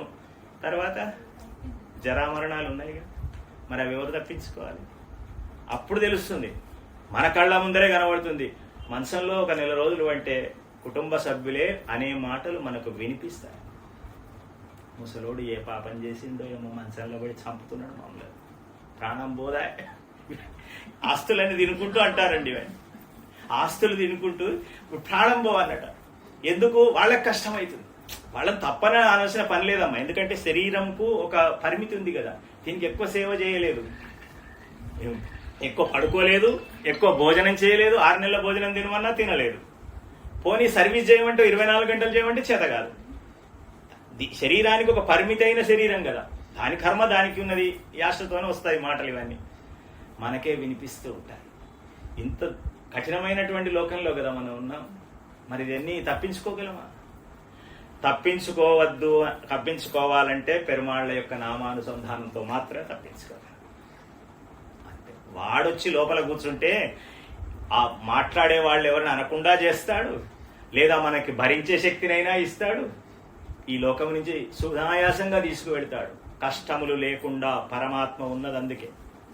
అందుచేత యాగ నామానుసంధానము చేస్తూ, దీనికి ఒక్క గొప్పనైన మాట చెప్పి సమయం చూసుకుందాం.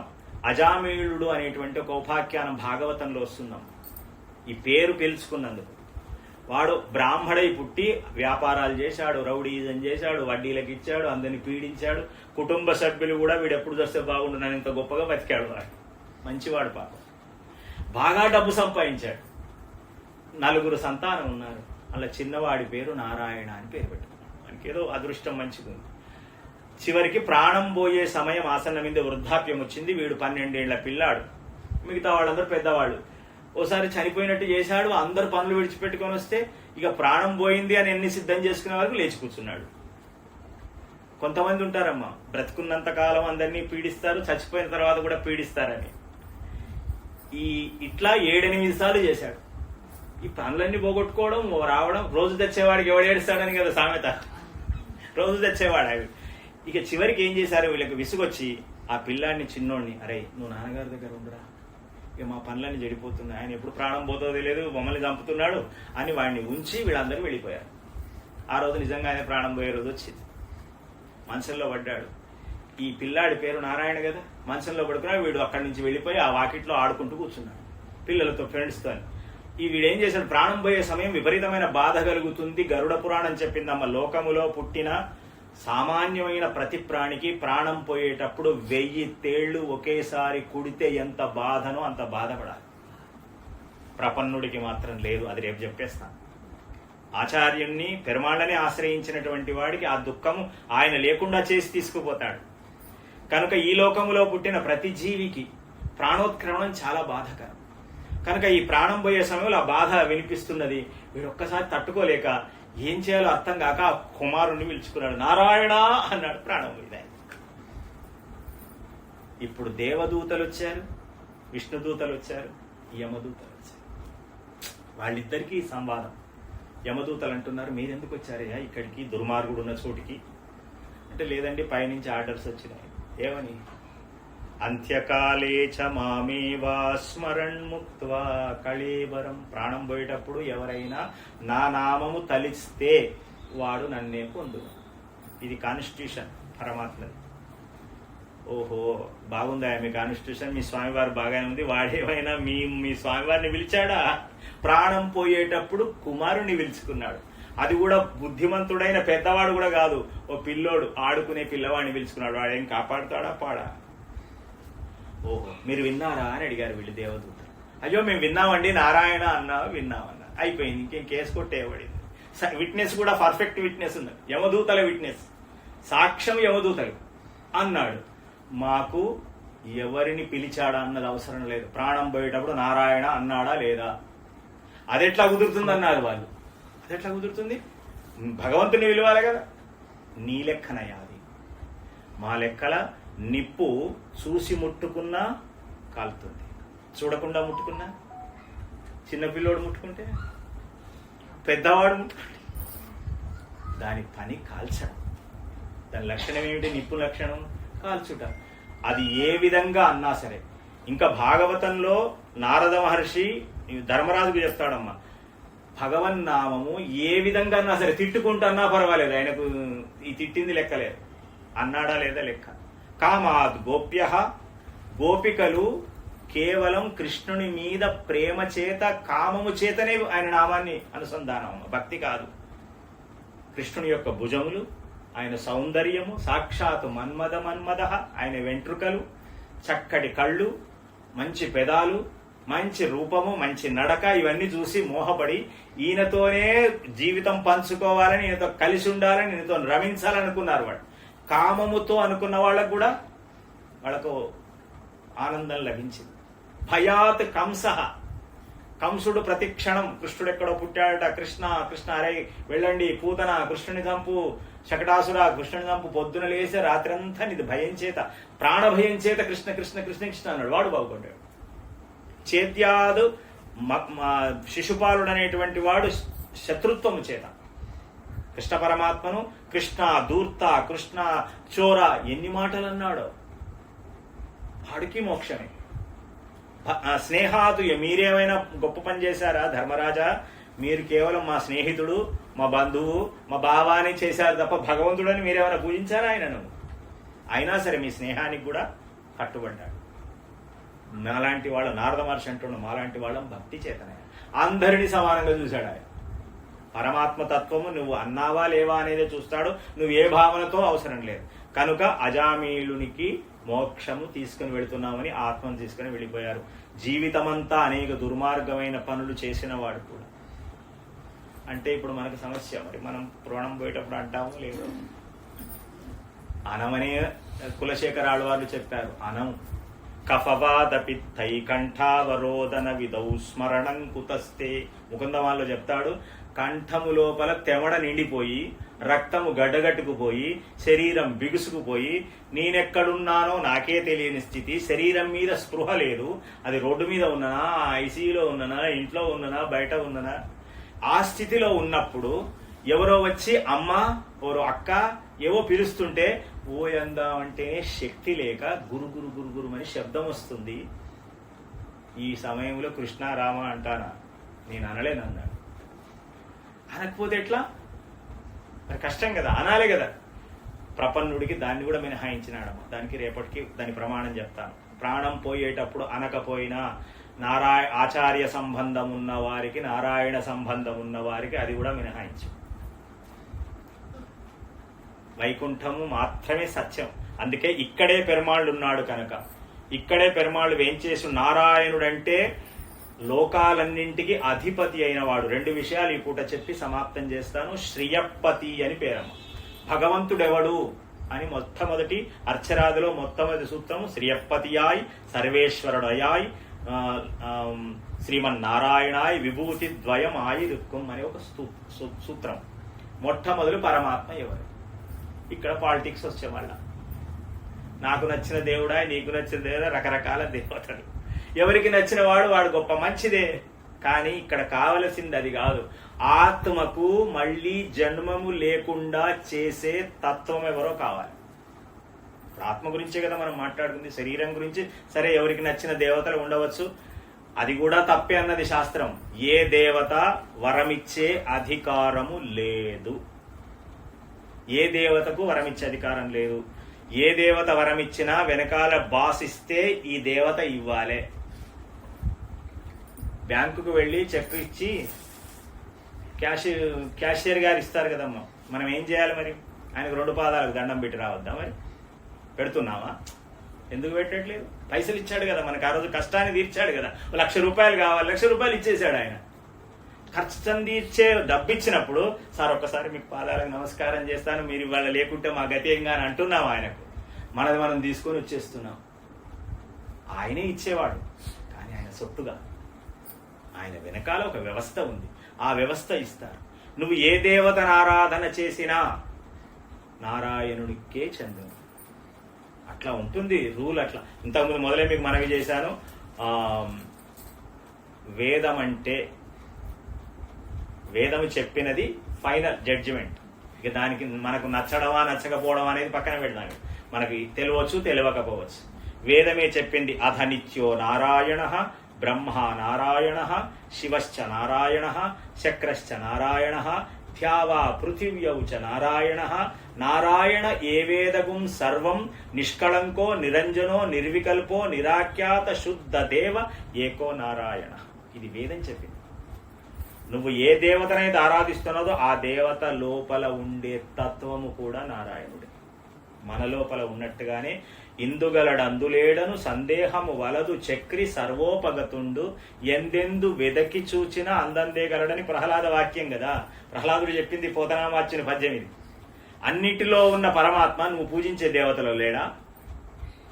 ఈ దేవతే అని అనొద్దు, ఈ దేవత కూడా నారాయణుడే. నాకు నచ్చిన దేవత ఏదో ఉందమ్మా, నారాయణ దాకా నా జ్ఞానం పోలేదు, నాకు ఎవరో రోడ్డు మీద పోతుంటే ఒక గ్రామ దేవత కనబడ్డది, నమస్కారం చేసిన, నాకు ఆ రోజు పని అయింది, రేపు పొద్దున ఈ దేవతే గొప్ప పని అయిపోయింది కదా, నాకు మహిమాన్వితమైన దేవత అని నేను అంటాను, కొబ్బరికాయ కొడతాను, నమస్కారం చేసుకో. కానీ ఆ దేవత లోపల ఉన్నది కూడా నారాయణ. ధ్యేయే సదా సవితృమండల మధ్యవర్తి నారాయణ సరసిజాసన సన్నివిష్ట కేయూరవాన్ మకరకుండలవాన్ కిరీటి హరి హిరణ్మయ వపు ధృతశంఖ చక్ర. సూర్యుడు కూడా మండుతూ వెలిగిస్తున్నాడు. సూర్యుడు స్వయం ప్రకాశము స్వతంత్రము అని మనం అంటామే, వేదం చెప్పింది అలా లేదు. సూర్యుడు కూడా వెలుగుతున్నాడంటే ఆ లోపల బంగారు పద్మములో బంగారు వర్ణములో శంఖచక్రములు కలిగి కూర్చుని నారాయణుడు తన తేజస్సునిస్తుంటే సూర్యుడు మండుతున్నాడు. ఆయన ఇస్తే వీడు మండుతాడు. అప్పుడే ఇందుగలడందులేడన్న పద్యం సత్యమవుతుంది. అయితే ఎట్లా చెప్పాలి? ఇది ఇట్లా చెప్తే ఏమవుతుంది? అగో నారాయణుడే గొప్పనట, ఈ నామాలు పెట్టుకున్నట్టు చెప్పాడని ఇదో పంచాయతీ. దానికి సమన్వయం చేశారు. బంగారము నారాయణుడు, నగలు దేవత. ఇప్పుడు నగలలో బంగారం ఉండాలా వద్దా? నాకు ఒకరికి గొలుసులు ఇష్టం, ఒకరికి ఇంకేదో చంద్రహారం ఇష్టం, ఒకరికి భుజకీర్తులు ఇష్టం, దండగడియాలు ఇష్టం, గాజులు ఇష్టం. ఇష్టమైన ఆభరణాలు ఉండవచ్చు, కానీ అన్నింటిలో ఏముండాలి? బంగారం. నగలకు మనకిష్టమని వాటిని తీసుకుంటున్నాం, కానీ వాటి లోపల బంగారం ఉంటేనే దానికి విలువ. అట్లా అంటే నగలు లేకపోతే బంగారం ఎక్కడదండి విలువ అని అనడానికి లేదు. మళ్ళీ అక్కడ బిస్కెట్ బంగారానికి కూడా యథావిధి విలువ ఉంది, ఇంకెక్కువ విలువ ఉందమ్మా, అవునా కదా?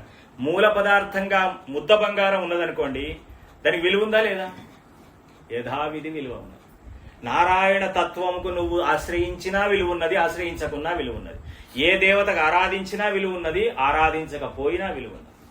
అక్కడ తేడా రాదు, కానీ నువ్వు తెలుసుకోవటం ప్రధానం. ఇందులో బంగారం ఉంది కనుక ఇది విలువైంది అని తెలుసుకోవాలి.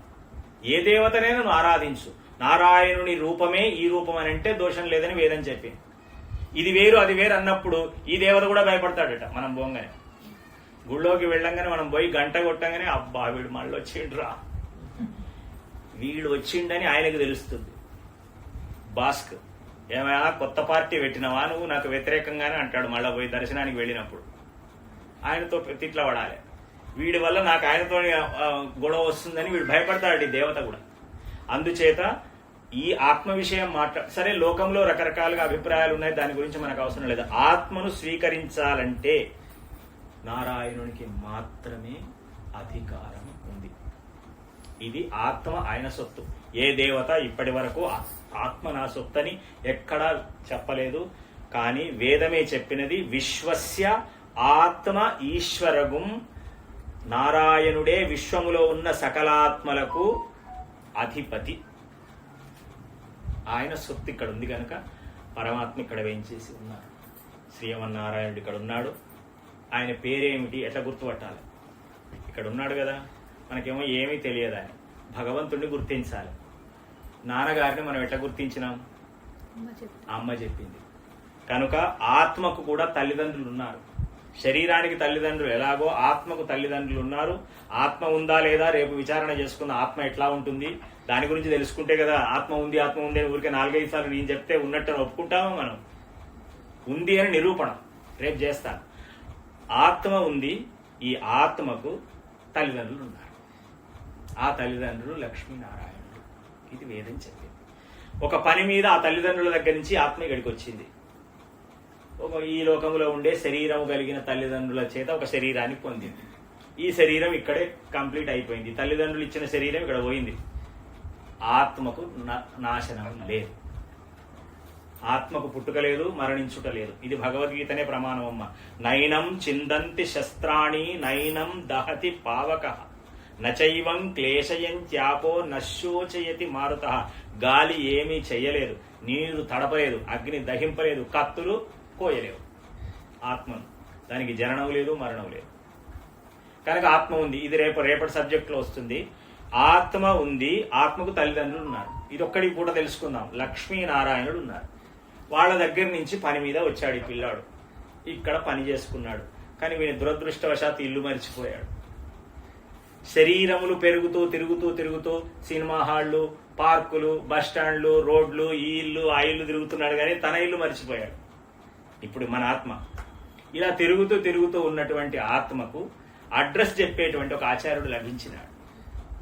ఆచార్యుడు అడ్రస్ చెప్పాడు, నాయన ఈ శరీరం ఉన్నంత కాలం ఈ పనులు చేసుకో, ఈ ఆత్మ లక్ష్మీనారాయణుడు దయా, ఆయన దగ్గరికి వెళ్ళాలి. అయ్యో నాకు తెలియదు స్వామి, నేను తెలియజేస్తా, దానికి మార్గం ఇది అని పంచ సంస్కారములు చేశారు. ఇంతకుముందు చెప్పుకున్నాం. అయితే చెప్పేటప్పుడు అమ్మవారి ద్వారానే నాన్నగారిని కదా మనం పట్టుకోవాలి, భగవంతుడిని పట్టుకోవాలంటే తల్లి ద్వారా తండ్రిని కదా. అందుకే వేదం ఏం చెప్పింది, మనకు అది అలవాటైందని శ్రియపతి అని పేరు పెట్టి. లక్ష్మీదేవి ఎవరిని భర్తగా వరించినదో ఆయన మనకు ఈ ఆత్మకు అధికారి తండ్రి, ఆయన సొత్తిది. ఇప్పుడు తల్లి చెప్పిన తర్వాత నాన్నగారిని కాదన్నామా? ఏ అమ్మ ఈ నాన్నగారిని ఎందుకైనా నల్లగున్నాడు, మంచి నాన్నగారిని చూపెట్టదు అంటామా మనము? తల్లి చూపెట్టినది, వేదమే చెప్పినది. హ్రీశ్చతే లక్ష్మీశ్చ పత్నియౌ, లక్ష్మీదేవి ఎవరిని భర్తగా కలిగినదో, ఎవరి వక్షస్థలములో కూర్చొని మనకు దర్శనమిస్తున్నదో ఆ స్వరూపమే ఈ ఆత్మకు తండ్రి, ప్రభువు, ఆధారము, రక్షకుడు. త్వమేవ మాతాచ పితాత్వమేవ త్వమేవ బంధు సఖాత్వమేవ అని మనకు శాస్త్రములు, పురాణాలు చెబుతున్నాయి. కనుక ఈ ఆత్మ నారాయణుని సొత్తు. ఆయన సొత్తు ఆయన తీసుకుపోవాలా వద్దా? పైగా ఆయనకి ఇష్టమున్నా ఇంతకాలము దొరకకుండా తప్పించుకున్నాడు ఈ పిల్లాడు. ఇవాళ ఆచార్యుని ద్వారా అడ్రస్ తెలుసుకొని నీకే చెందిన సొత్తునని ఒప్పుకున్నాడు. ఇప్పుడు పూర్ణత్వం అయిపోయింది. ఆయన నా పిల్లవాడని మొదటి నుంచి అంటున్నాడు. మనమేమో మీకు నీతో సంబంధం లేదని మనం అంటున్నాం, నువ్వు లేవంటున్నాం మనం. ఇవాళ చివరికి సుకన్యమ్మ గారి దివ్యాత్మ ఆచార్యుడు దగ్గరికి వెళితే ఆచార్యుడు అన్నాడు, ఈ శరీరంతో చేయవలసిన పనులన్నీ సక్రమంగా చేసుకున్న తర్వాతే నువ్వు అడిగినప్పుడు పెరుమాళ్ళు మోక్షమివ్వడు. శాస్త్రం చెప్పిందా మనకు? ఇంట్లో అత్త తిట్టిందనో, మొగడు కొట్టిండనో, నాకు మోక్షమే ఇవ్వమని పెరుమాళ్ళ దగ్గర కూర్చొని తలకాయ కొట్టుకుంటే ఇచ్చేవాడు కాదు. నీకు ఏమేమి ఇచ్చానో అవన్నీ అనుభవించాలి. దేహావసానే ముక్తిస్య. నేనిచ్చినవన్నీ ఆత్మహత్య లాంటివి చేసుకోకుండా, ఇతరులను బాధించకుండా భరిస్తే నీ దేహం పడిపోయేటప్పుడు వస్తాను నేను. ఇది ఆయన కండిషన్. నువ్వు ఎంత గొప్ప భక్తుడివన్నాక ఏం చేసినా స్వామి రాడు. తనిచ్చిన డ్యూటీని సక్రమంగా చేసి దుఃఖమలి కలిగినా దాన్ని భరించి, సుఖం కలిగినా అహంకారము లేకుండా తన పని తాను చేసుకుని శరీరము పడిపోయే అవసాన దశలో పెరుమాళ్ళొస్తాడు. ఇది ఆయన నియమం. కనుక అమ్మవారి ద్వారా పెరుమాళ్ళను గుర్తిస్తాం. దానికి మనం రోజు 2 మంగళాశాసనాలు చేస్తామమ్మా. శ్రియకాంతాయ కళ్యాణ నిధయే నిధయేర్థినాం శ్రీవేంకట నివాసాయ శ్రీనివాసాయ మంగళం. చదువుతున్నాం కానీ దాని అర్థం తెలియదు. మొట్టమొదటి పదమే శ్రియకాంతాయ. వెంకటేశ్వర స్వామి అంత గొప్పవాడు కదా, ఆయన మనం పిలిచే పేరు లక్ష్మీదేవి భర్త గారు. ఆయన అడ్రస్ చూడండి, కర్మ. మా అమ్మకు భర్త, ఆయన గురించి తెలియదు, ఆయన గొప్పతనం తెలియదు, ఆయన వ్యవహారం తెలియదు, కానీ అడ్రస్ ఎట్లా గుర్తుపట్టాలి? నాన్నగారిని, మా అమ్మగారికి భర్త గారు.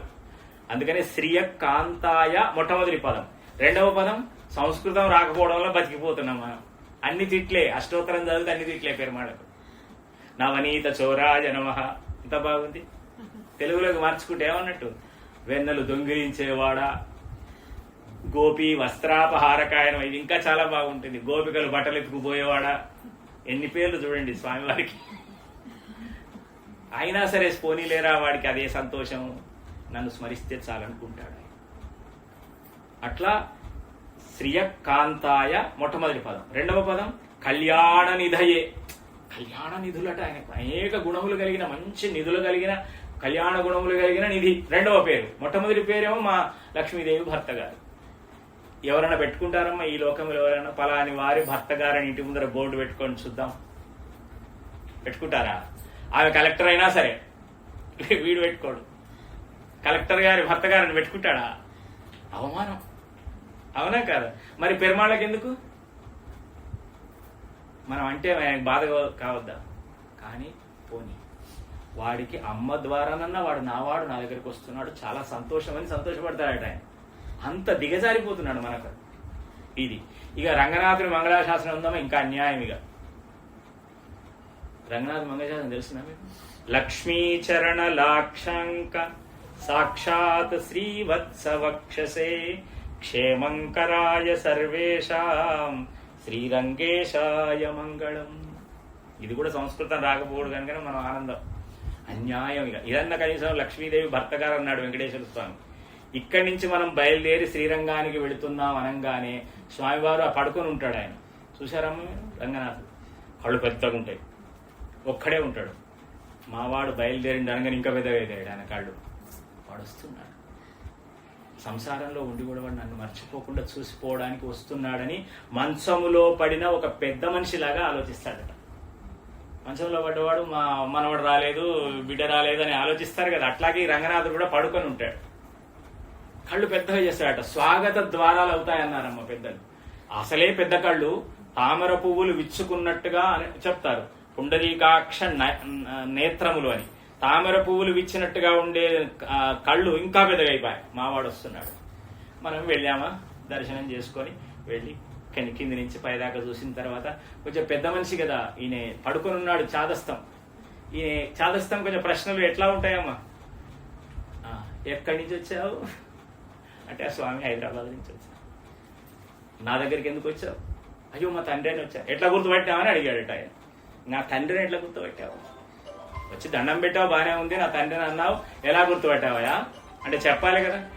అంటే నేను చెప్తున్నాడు, నాకు తెలుసా పాడా, నాకేమైనా శాస్త్రం తెలుసా స్వామి? ఇక్కడి నుంచి అక్కడి దాకా చూశాను. పాదాల దగ్గర నుంచి తొడలు, మోకాళ్ళు, నడుము, నాభిస్థానము, వక్షస్థలము, ముఖము, కళ్ళు, కిరీటం అన్ని చూశాను. చూసిన తర్వాత మీరు నా తండ్రిని ఎట్లా గుర్తుపట్టానంటే కిందికి వచ్చి చూసేసరికి వక్షస్థలం మీద ఒక పాదముద్ర ఉంది. ఈ వక్షస్థలం మీదనట ఒక అడుగు ముద్ర. చూస్తే అది ఆడవాళ్ళ ముద్ర అండి. ఓహో ఈయననే మా నాన్న అన్నాడు. అదెట్లరా అని అడిగాడు రంగనాథుడు. మా అమ్మనే కదండి మిమ్మల్ని దండేది. ఇదే ఉందమ్మా అర్థం, ఇంకా వేరే అర్థం లేదు. నేను వేరే మార్చి చెప్పడే. లక్ష్మీ చరణ, లక్ష్మీదేవి పాదం, లాక్షాంక చిహ్నం. లాక్షాంకం అంటే చిహ్నం. సాక్షాత్ శ్రీవత్సవక్షసే, కంటికి కనిపించే విధంగా ఆ వక్షస్థలం మీద లక్ష్మీదేవి పాదముద్ర ఉన్నది. లక్ష్మి మా అమ్మనండి. మా అమ్మనే కదా మిమ్మల్ని అనేది ఇంకేవేరే అధికారం ఉన్నదా? అంటే తనుడంటే కోపంతో తనుడు కాదు, ఆయన కూర్చోవాలి కదా అక్కడ. ఆ వక్షస్థలం మీద కూర్చోవాలి. ఆయన పెద్ద వక్షస్థలం, దాని మీద కూర్చొని ఆమె వక్షస్థల స్థితాయ నమః అని ఆమె పేరు. స్వామివారి వక్షస్థలం మీద కూర్చొని మనం వెళ్ళినప్పుడు చెవిలో చెప్తుందట, ఇక్కడ కూర్చొని ఆయనకి చెవిలో వాడు వచ్చాడు అని బెదిరించకు అని, తిట్టకు, వాడు అడిగింది ఇచ్చి పంపించు అని చెప్పడానికి ఆమె వక్షస్థలం మీద కూర్చుంటున్నది. ఈ కూర్చున్నప్పుడు స్వామివారి వక్షస్థలం మీద పాదం పెట్టగానే అక్కడ పాదముద్ర పడింది. ఎట్లా పడుతుందమ్మా ఇది? సాధ్యమేనా? స్వామివారి ఏమన్నా అంటే సుకుమారుడు, ఎంత సుకుమారుడు? వెంకటేశ్వర సుప్రభాతంలో వస్తుందమ్మా. సప్రేమ భీతి కమలాకర పల్లవాభ్యాం సంవాహనేతి మదదిక్రమ మాదదానో అవాంగ్మనస గోచర సౌకుమార్యో శ్రీ వెంకటాచలపతే తవ సుప్రభాతం. అమ్మవారు పాదాల మీద చెయ్యి పెట్టగానే స్వామివారి పాదములు కందిపోతున్నాయి అని లెక్క. అమ్మవారు పాదాలు ఇట్లా పెట్టగానే స్వామివారి పాదములు నల్లగా అయిపోతున్నాయి. చెయ్యిలు పెట్టి ఎందుకు పెడుతున్నది ఏమంటే కాళ్ళు ఒత్తడానికి పెట్టింది. ఏదో గొంతు వీసుకున్నట్టు కాళ్ళు వీసుకోవడం కాదు. పోనీ ఈమె చేతులు ఏమైనా రాళ్ల వలె ఉన్నాయా? అమ్మవారికి చేతులు ఏమైనా రాళ్ల లెక్క ఉన్నాయంటే పద్మప్రియే పద్మిని పద్మహస్తే అమ్మవారికి పేరు. పద్మములో పుట్టింది గనక పద్మమే సుకుమారం అంటే ఇంకా కూతురు ఇంకా సుకుమారం. కూతురు సుకుమారము, చేతులు ఇంకా సుకుమారం. పల్లవము లాంటి చేతుల చేత ఆయన పాదాల మీద చెయ్యి పెట్టగానే కద్దిపోతుంది. అంటే ఇక మెడ మీద ఒక పుస్తగట్టిన కర్మకి ఇక వటండి అని విసుగుతో కాళ్ళు విసుకుతుందా? ఉంటుంది కదమ్మా అట్లా. ఇక ఆయన కాళ్ళు వస్తే ఆఫీస్కి వేసినానంటే పొద్దుంతా నేను చేస్తున్నా ఇక వటు అని విసుగుతో కూడా ఒత్తాలి కదా, తప్పదు కదా. మరి ఆయనకి ఎవరు వస్తున్నారు? తిట్టుకుంటైనా ఒత్తాల్సిందే. అట్లా ఏమైనా యాష్టపడుతూ విసుగుతో అంటుందా అంటే సప్రేమ భీతి. అయ్యో స్వామివారికి కొంచెం సేవ చేసుకుందామని ప్రేమనట అమ్మవారికి. భీతి, అయ్యో ఈయనకు ఏమైనా కష్టం కలుగుతుందేమో నేను ఒత్తుతుంటే అని భీతి కూడా, భయం కూడా ఉన్నది. అయినా సరే అంత జాగ్రత్తగా పాదాలు ఒత్తితే మదవిక్రమమాద ముట్టుకోగా వాడిపోతున్నాయి. అంటే ఏమిటి ఆయన సుకుమారం అంటే? అవాంగ్ మనస గోచర సౌకుమార్యం. మాటల చేత మనస్సు చేత అందనంత సుకుమారుడు ఆయన. అలాంటి సుకుమారుని మీద తొక్కి కూర్చున్నప్పుడు పాదముద్ర పడదండి, అందుకే పడింది. ఆ పాదముద్ర చూసి స్వామి మా నాన్నగారిని గుర్తుపెట్టానంటే పర్వాలేదు నాయన, వచ్చిన అదే సార్లు నాకు నావాడు నా దగ్గరికి వచ్చినాడని సంతోషపడతాడు. అటువంటి దయామూర్తి ఇవాళ ఇక్కడే వేయించేసి ఉన్నారు. పెరుమాళ్ళ గురించి చెప్పుకోవడమే అమ్మగారికి ఆనందకరమైనటువంటిది. భగవద్ విషయము వింటేనే ఆత్మకు ఆకలి తీరుతున్నది. ఈ లోకం మీద ఇంకా ప్రేమ కలుగుతుంది మనందరి మీద. పెరుమాళ్ళను ఆమె కూడా పెరుమాళ్ళను పొందగలిగే యోగ్యత కలుగుతుంది. శ్రీయప్పతి లక్ష్మీదేవి భర్త గారు సర్వేశ్వరుడు. సర్వేశ్వరుడు అంటే అన్ని లోకములకు అధిపతి, అందరికీ అధిపతి, ఎవరికి లేదు. బ్రహ్మగారికి, పరమేశ్వరుడికి, ఇతర దేవతలకు, రాక్షసులకు, మనుష్యులకు, క్రిమికీటకాలకు. మీరు విష్ణు సహస్రనామంలో చదువుతారు చూడండి. భూపాదౌ యస్య నాభిః వేదసురనిలశ్చంద్రసూర్యౌ చ నేత్రే కర్ణావాసా శిరోజ్యౌ ముఖమపి దహనో యస్య వాస్తేయమబ్ధిః అంతస్థం. ఆయన గర్భం లోపల యస్య విశ్వం, విశ్వం మొత్తం ఉంది. సుర దేవతలున్నారు, నర మనుషులున్నారు, ఖగ పక్షులున్నాయి, గో జంతువులున్నాయి, భోగి పాములున్నాయి. సురనర ఖగ భో భోగి గంధర్వ దైత్యై చిత్రం రం రమ్యతేతం త్రిభువన వపుషం విష్ణుమీశం నమామి. ఈ లోకానికంతటికి నారాయణ సంబంధము మాతృ సంబంధం. ఈ లోకములో మాతృతో మనకు ఎలా సంబంధం ఉందని ఈ మాటలు మాట్లాడుకుంటున్నామో, ఈ ఆత్మకు నారాయణుడితో గర్భ సంబంధం ఉన్నది. నాకు సంబంధం లేదంటే మనం చేయగలిగేది ఏమి లేదు. ఆయన లోపలే ఉన్నాం. ఇది తెలుసుకొని సర్వేశ్వరుడు ఎవరికి కష్టం వచ్చినా తీర్చేవాడు నారాయణుడు. కష్టము తీర్చే రక్షణ చేసే బాధ్యత ఏ దేవతలకు ఇవ్వబడలేదు. వరాలిస్తారు, ఏదో సంతానము, ఉద్యోగము, అధికారము, ఐశ్వర్యము ఇవి ఇస్తారు దేవతలందరూ. అవి కూడా పరమాత్మ అనుగ్రహం చేత ఇస్తారు.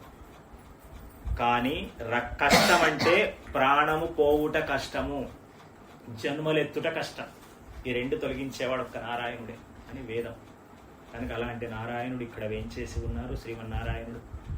ఈ గృహము పావనమైనటువంటి విషయం. లోకం కొరకు కొన్ని నియమాలు మనం పాటిస్తాం, కానీ ప్రపన్నులు పరమపదించిన ఇంటిలో దోషము లేదు అని మనకు అక్షరాది మార్గం చెప్తుంది. ఇంకా రేపు చాలా విషయాలు రేపు మాట్లాడుకుందాం. ఇప్పటికి బాగా పొద్దుపోయింది. స్వస్తి ప్రజాభ్య పరిపాలయంతాం న్యాయేన మార్గేణ మహిమహీషాః గోబ్రాహ్మణేభ్యః శుభమస్తు నిత్యం. లోకాః సమస్తాః సుఖినో భవంతు. జై శ్రీమన్నారాయణ. జై శ్రీమన్నారాయణ.